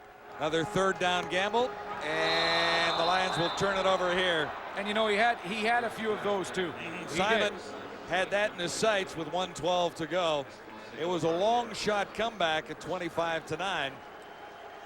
But the Lions were still driving, and that third down gamble doesn't pay off. Well, if you're in the West Division, you have some time and some breathing room to go ahead and figure out some of your deficiencies, some of your challenges, and try and fix them up. Because when you look at the West Division, as you mentioned, John, the Edmonton Eskimos were 0-3 coming in, and they're now tied for first place in the West, technically, because of the game in hands, of course. That's why Calgary and Winnipeg are up there. They have played just 3 games. The other 3 have played 4. But the total number of points for all 5 teams is 2. Exactly. Which is a bit of a shock when you really think about things, as we're into week 4 of the CFL season, where all 5 teams have just 1 win so far. And the defending Grey Cup champions get their first one tonight. That's right. Hamilton Tiger Cats 3-0. Montreal now 4-0 after their win over Ottawa. Hamilton plays Toronto tomorrow, and they put their perfect record on the line. So the Eastern Division out of the blocks, the Western Division stumbling a little bit out of the blocks, I guess you could say. But it should make for a terrific race. Well, yeah. In the West. 5 horses. 5 horses battling for 3 playoff spots. And it buys the coaches some time. You know, in the West Division, it buys them some time. They had some problems in the secondary, both teams, Wally Buono and Tom Higgins. So they've started to work that out. Both teams on defense played a lot better tonight than they have in the first 3 weeks. That's a start. And we watched the Blue Bombers last evening get win number 1 and take the heat off a little bit after an 0-2 start. Victory over Saskatchewan in the driving rain at Winnipeg last evening.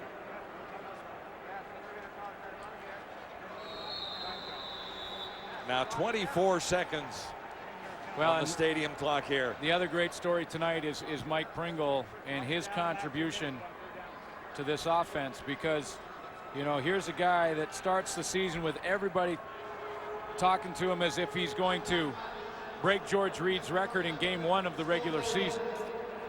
And that puts more pressure on Mike Pringle, who comes up with a performance tonight, and he's had to silence those critics with 15 carries for 140 yards tonight. Some great runs by Pringle too. 53 and 45 were the big ones.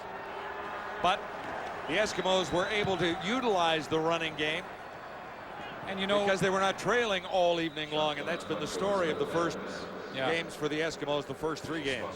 You know, John, I even saw him quoted today saying, you know, basically that people were questioning whether or not, once again, Mike Pringle's career, if he was getting on in age and on and on and on. And his response was, you know what, it has happened every year. When he was injured in Montreal, people said, well, maybe that's it for Mike Pringle. He came back last season, had a big year for the Edmonton Eskimos. Over 1,300 yards. Yeah, 1,377. And he silenced the critics. And he said in the quote, I've done that every year. I'm going to go out and play my game, and he certainly did it tonight. Casey Printers down again. Sack number 6 for this Eskimo defense. And that's been another part of the story, too. The Eskimo defense has come up with some big plays. 14 seconds to go. A nice game plan from Greg Marshall, John. I think, you know, the package where he had Robert Grant and Singor Mobley, and most importantly, Mobley coming off the edge, really gave Casey Printers some problems. It just didn't allow him to get comfortable at all in that pocket. Brazel making the catch, and this should about run out the final few ticks on the clock here. No penalty markers anywhere. And Tom Higgins, Coach of the Year, Grey Cup champion Edmonton Eskimos, takes 4 weeks to do it, but he does have his first win.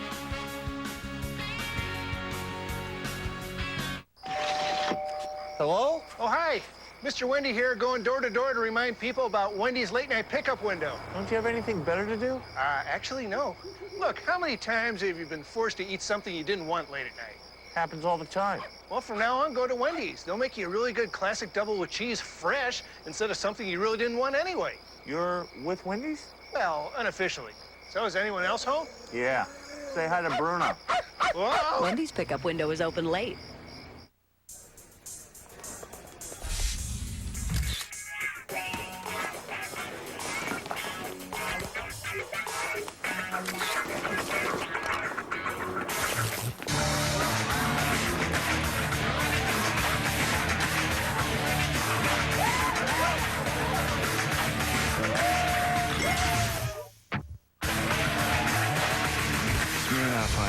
Who knows where it'll go?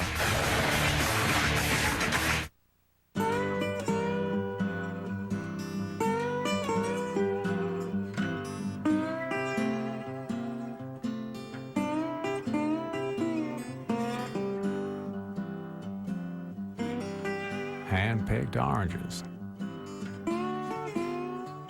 100% pure juice. Pour out our best. Old South frozen concentrated orange juice, a tradition you can trust. Wouldn't it be nice if banking was simpler? Well, now it is, with the new CIBC Unlimited Checking Account. So it's not complicated? No, it's not complicated. In fact, one flat monthly fee gives you unlimited transactions. With a minimum balance, of course. No minimum. We're talking about a bank, aren't we? Yes, we are. CIBC. So anything you do at the bank... What about online? Or online, or on the phone, or at a store, well, it's covered. So it's like an all-you-can-eat buffet. Well, without the stomachache. Introducing the new CIBC Unlimited Checking Account. No limits, no surprises.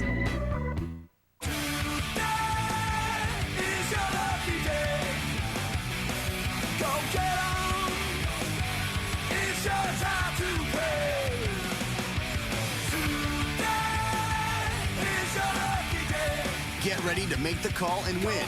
GM's Ring In and Win is back. From an automatic credit of $1,000 up to a possible $10,000 off. You can even win your vehicle.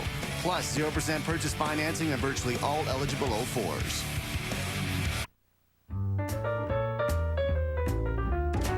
Come on to my house, come on. Since 1954, RBC's had mortgage specialists to help you with the right mortgage. I'm gonna give you peach and pear and The difference is, today they come to you because you've got lots of things to do. Another way RBC puts you first. RBC Royal Bank, first for you.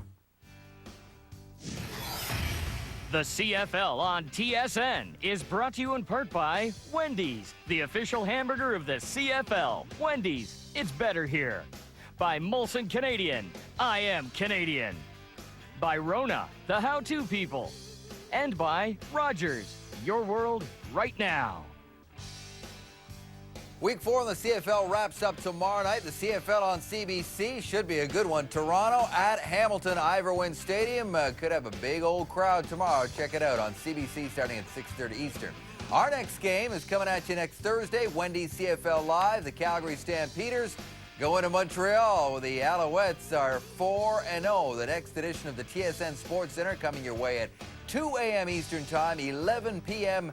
Pacific. Blake Price and Dan O'Toole, a couple of Western guys, With all the news of the day from the world in sports, the player of the game, as voted by you with 46% of the votes, Mike Pringle, with 140 yards rushing.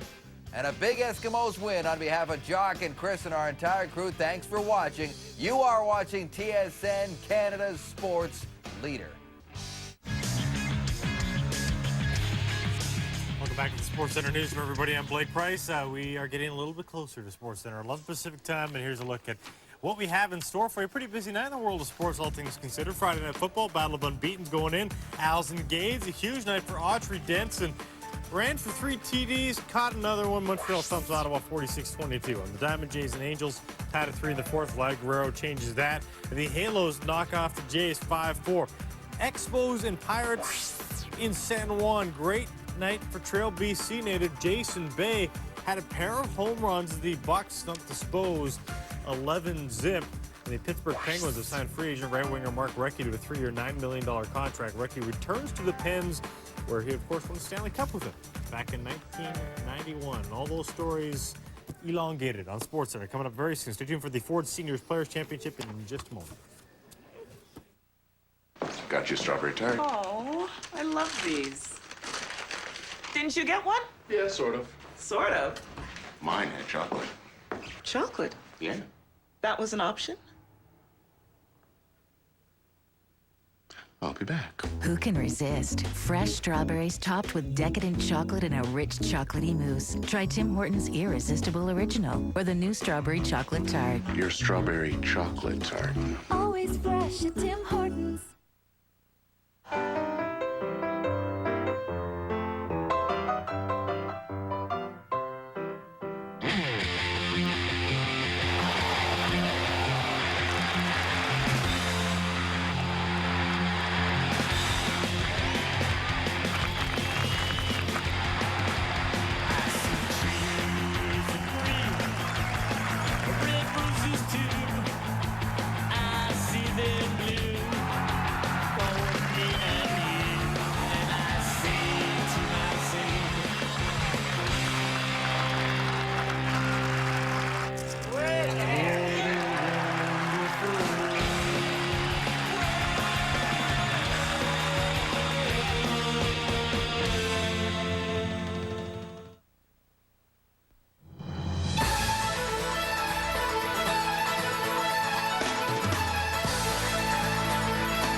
USA and the Champions Tour are proud to bring you the second round of the Ford Senior Players Championship.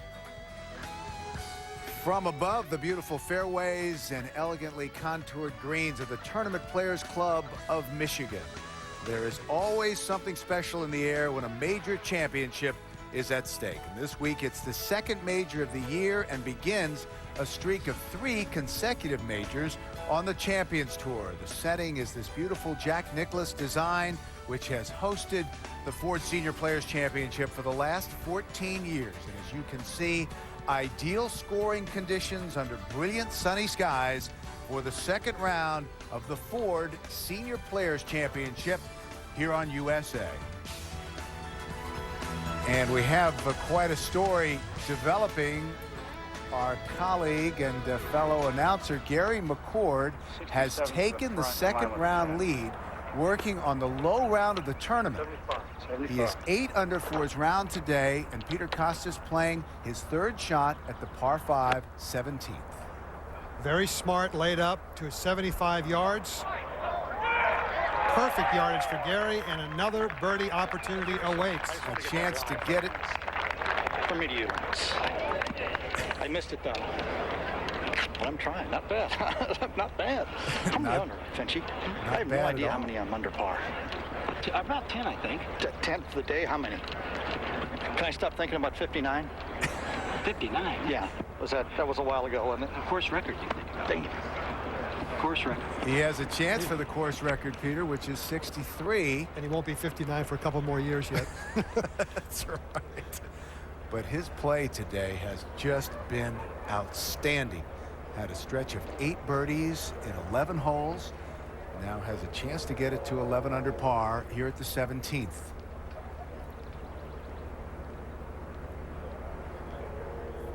And let's show you the second round leaderboard. It's McCord at 10 under, and then James and Quigley both done for the day in with rounds of 67.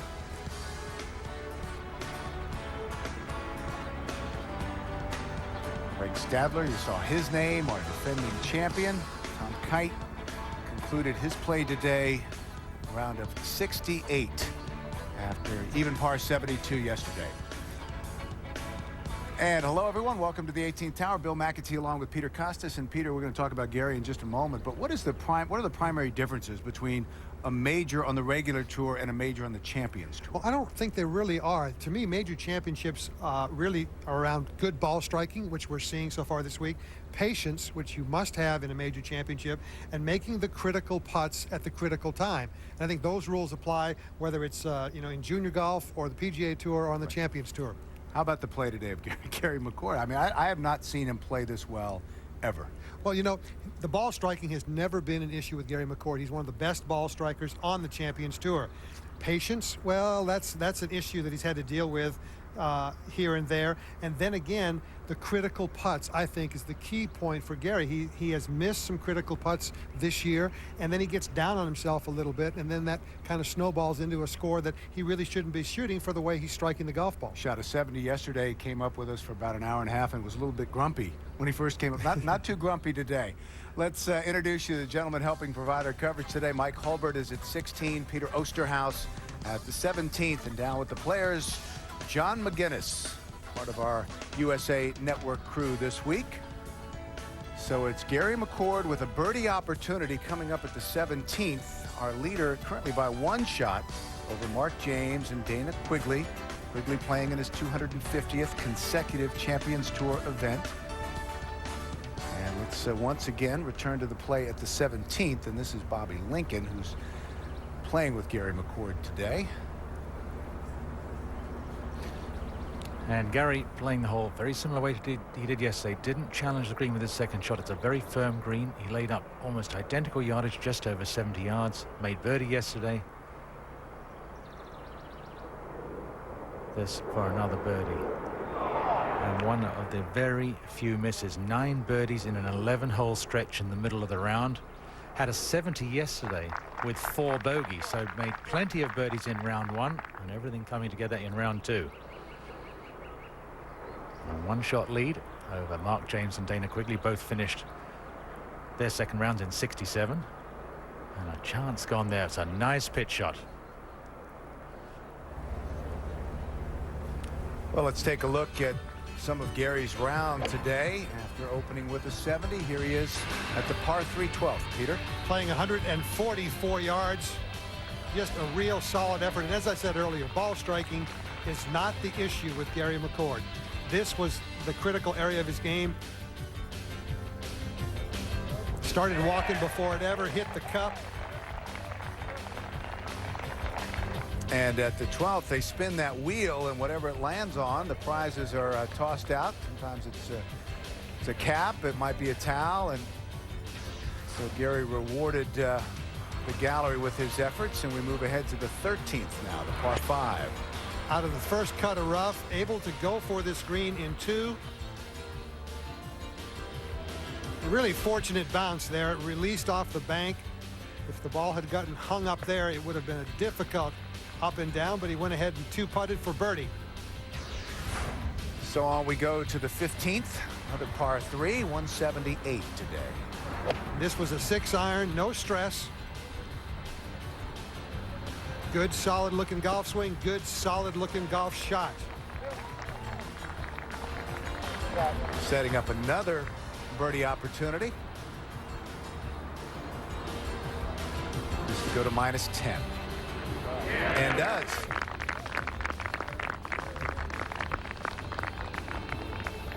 So now, as you look at Gary's card, out in 32. What do we got through? 4 consecutive birdies there. And you can see the difference in Gary today. Yesterday he took a driver out, first group off in the morning, whipped it right down there, almost 290 yards, just short of the hazard. But today, with just a marvelous score going and leading this tournament by 1, he's going with the fairway wood, playing it a little bit closer to the vest.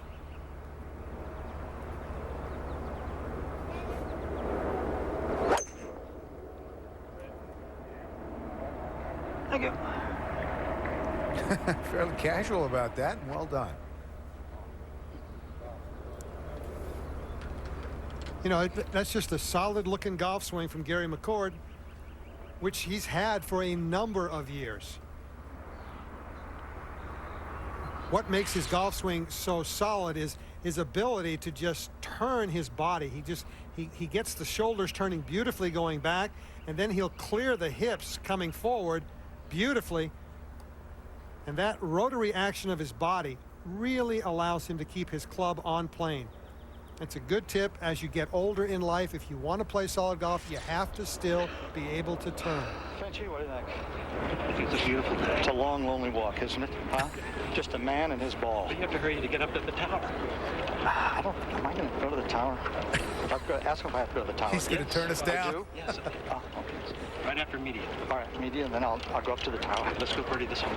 Let's birdie this hole. It's a good idea, Frenchy. Good idea. Okay, good. Let's keep that in mind. Now we got to birdie this hole. Oh, goodness. You're not going to believe what you're about to see. Gary McCord leading in the second round of the Ford Senior Players Championship. Let's go to Fran Charles.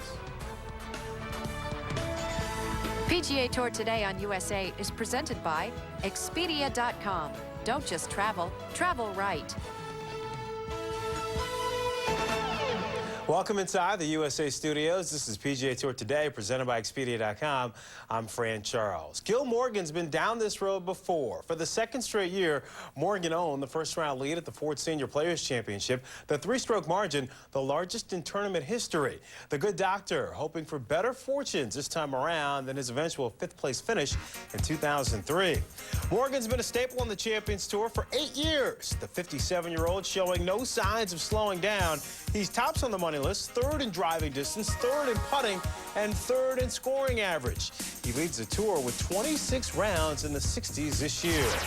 Remember this scene 6 years ago at the Ford Senior Players Championship? Hale Irwin and Morgan, they've been battling head-to-head since they've arrived in the Champions Tour scene.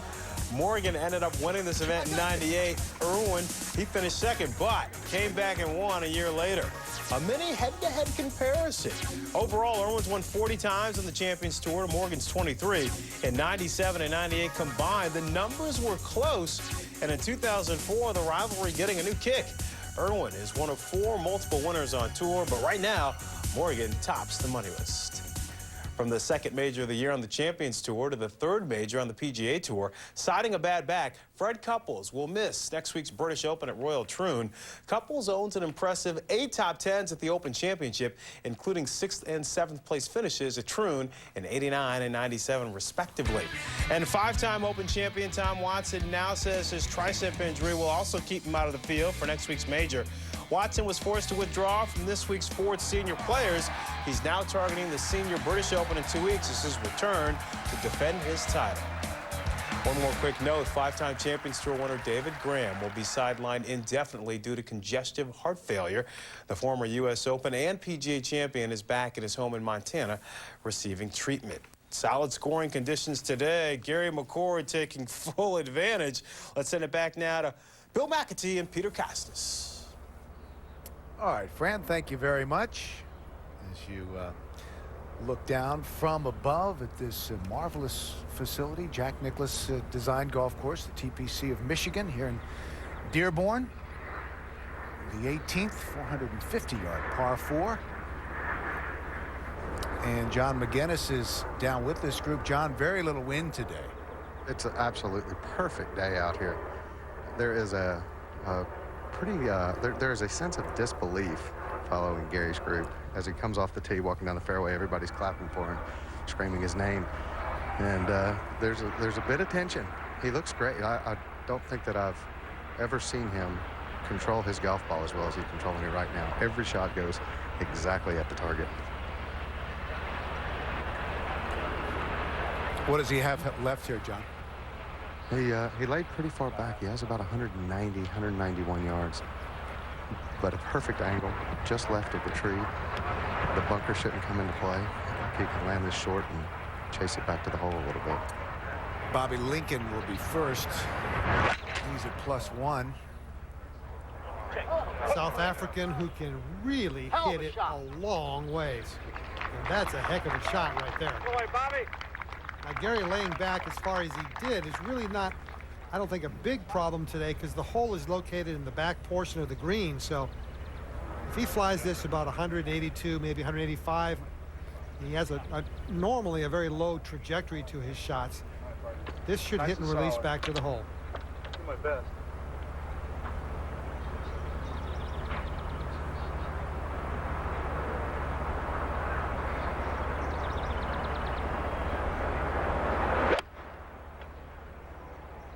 Starts it out to the right, trying to turn it over.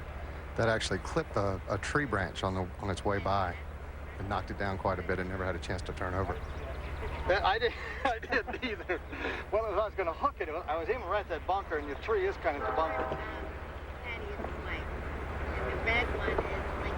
I thought I was going to go underneath it a little bit. I can't believe it went up that high. Huh. Rosanna Dana. It's always something with Gary. He's been something overall today. 10 under par, our leader by 1. Back over to the 12th and first round leader, Gil Morgan. 12th playing 144 yards, just a little 8-iron for Dr. Gill. 7 under, 3 behind McCord. Nicely done, kept it below the hole. Coming off a bogey at the, I think, scary looking 11th hole.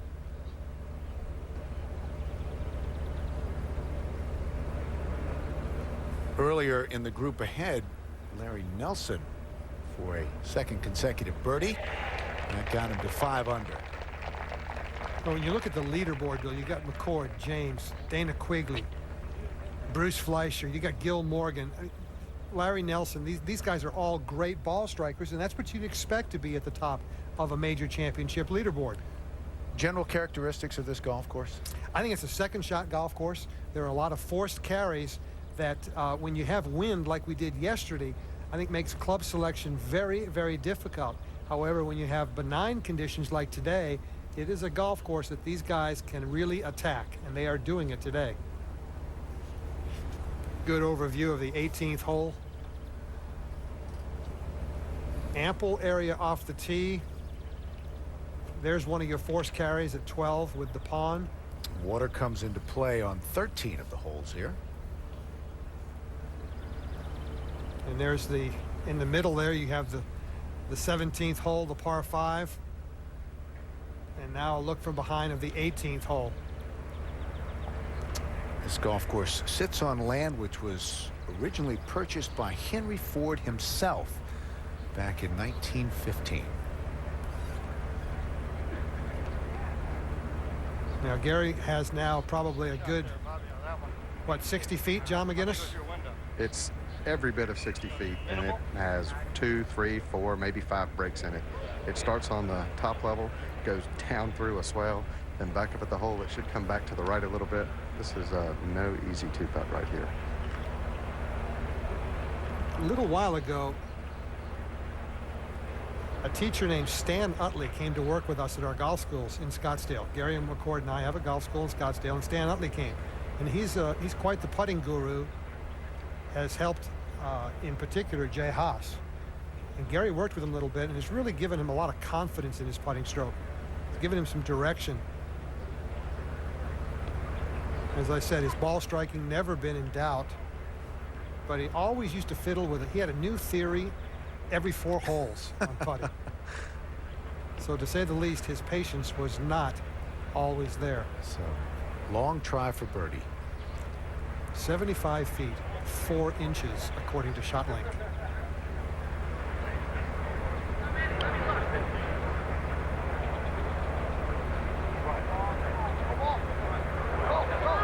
Trying to coax it down, and it will come up about 5 feet short. Now this is an important putt. He's had a marvelous round going today. And even though he alluded to not knowing how many under par he was back on 17, I think he knew he was making a bunch of birdies left and right, and perhaps tightening up just a little bit coming down the stretch, protecting the score.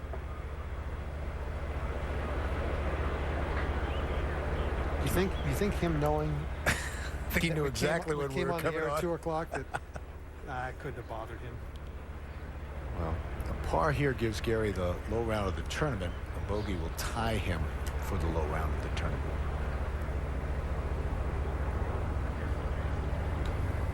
Swing it back over to the 12th. And Dr. Gil Morgan, another wonderful, wonderful ball striker, especially with the irons. 57 years old, Peter. 23 Champions Tour titles. And much like Gary, if he's had an Achilles heel throughout his golf career, it has been with the putter. Level par for his round today after opening with 65 yesterday. The thing I like about Gil is he's never really changed his golf swing. It is what it is. He goes with it. He works on it just as much as anybody else does, but he's never really tried to change what was naturally his.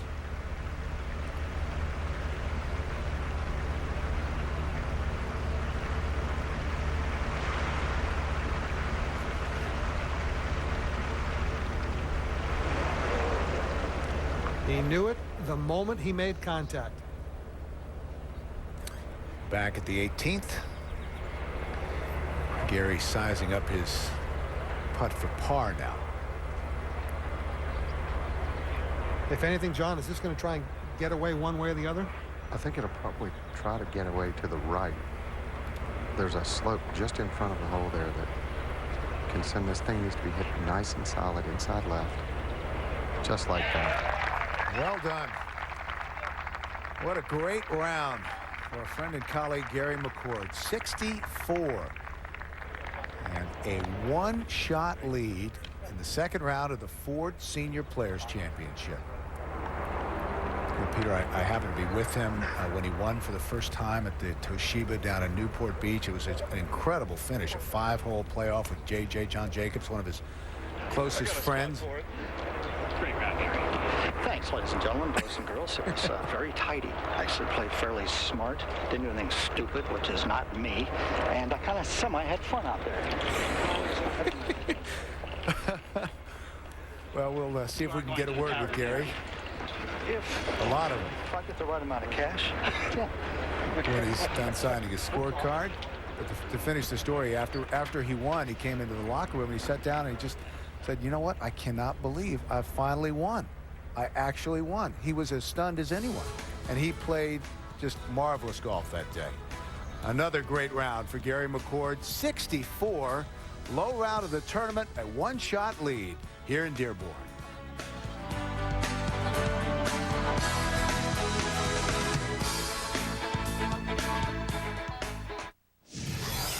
Champions Tour Golf on TSN is brought to you in part by Golf Town. Better equipment, better training, better prices. Golf Town, get better game. And by Nissan. There was a time when hockey was little more than a pleasant pastime. A simple trophy changed the game forever. The Stanley Cup, hockey's highest honor. Experience the tradition. Experience the passion.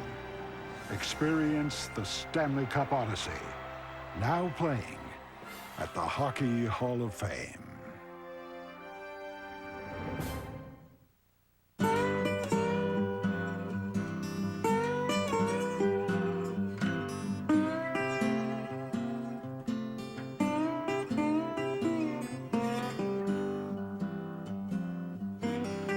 Hand-picked oranges. 100% pure juice. Pour out our best. Old South frozen concentrated orange juice. A tradition you can trust. There's something new at the top of the food chain. The world's first supercharged 4-stroke outboard. And the only power system of its kind anywhere. The revolutionary Mercury Verado. From hole shot to top end, it delivers unmatched power and acceleration, all in the quietest outboard ever built. See why all other outboards are history. Mercury Verado. Take charge.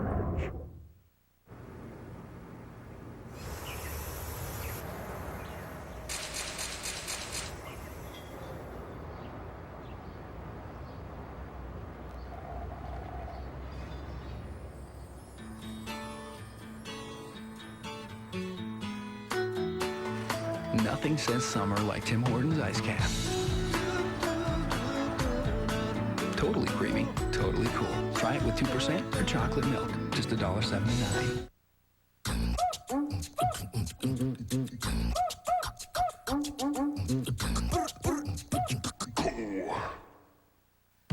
Complete listings, community information, maps, and more. Super Pages, your TELUS directory.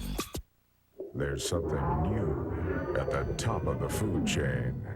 The world's first supercharged 4-stroke outboard, and the only power system of its kind anywhere. The revolutionary Mercury Verado. From whole shot to top end, it delivers unmatched power and acceleration, all in the quietest outboard ever built.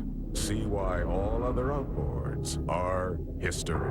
Mercury Verado. Take charge. TSN HD, redefining the image of sport. TSN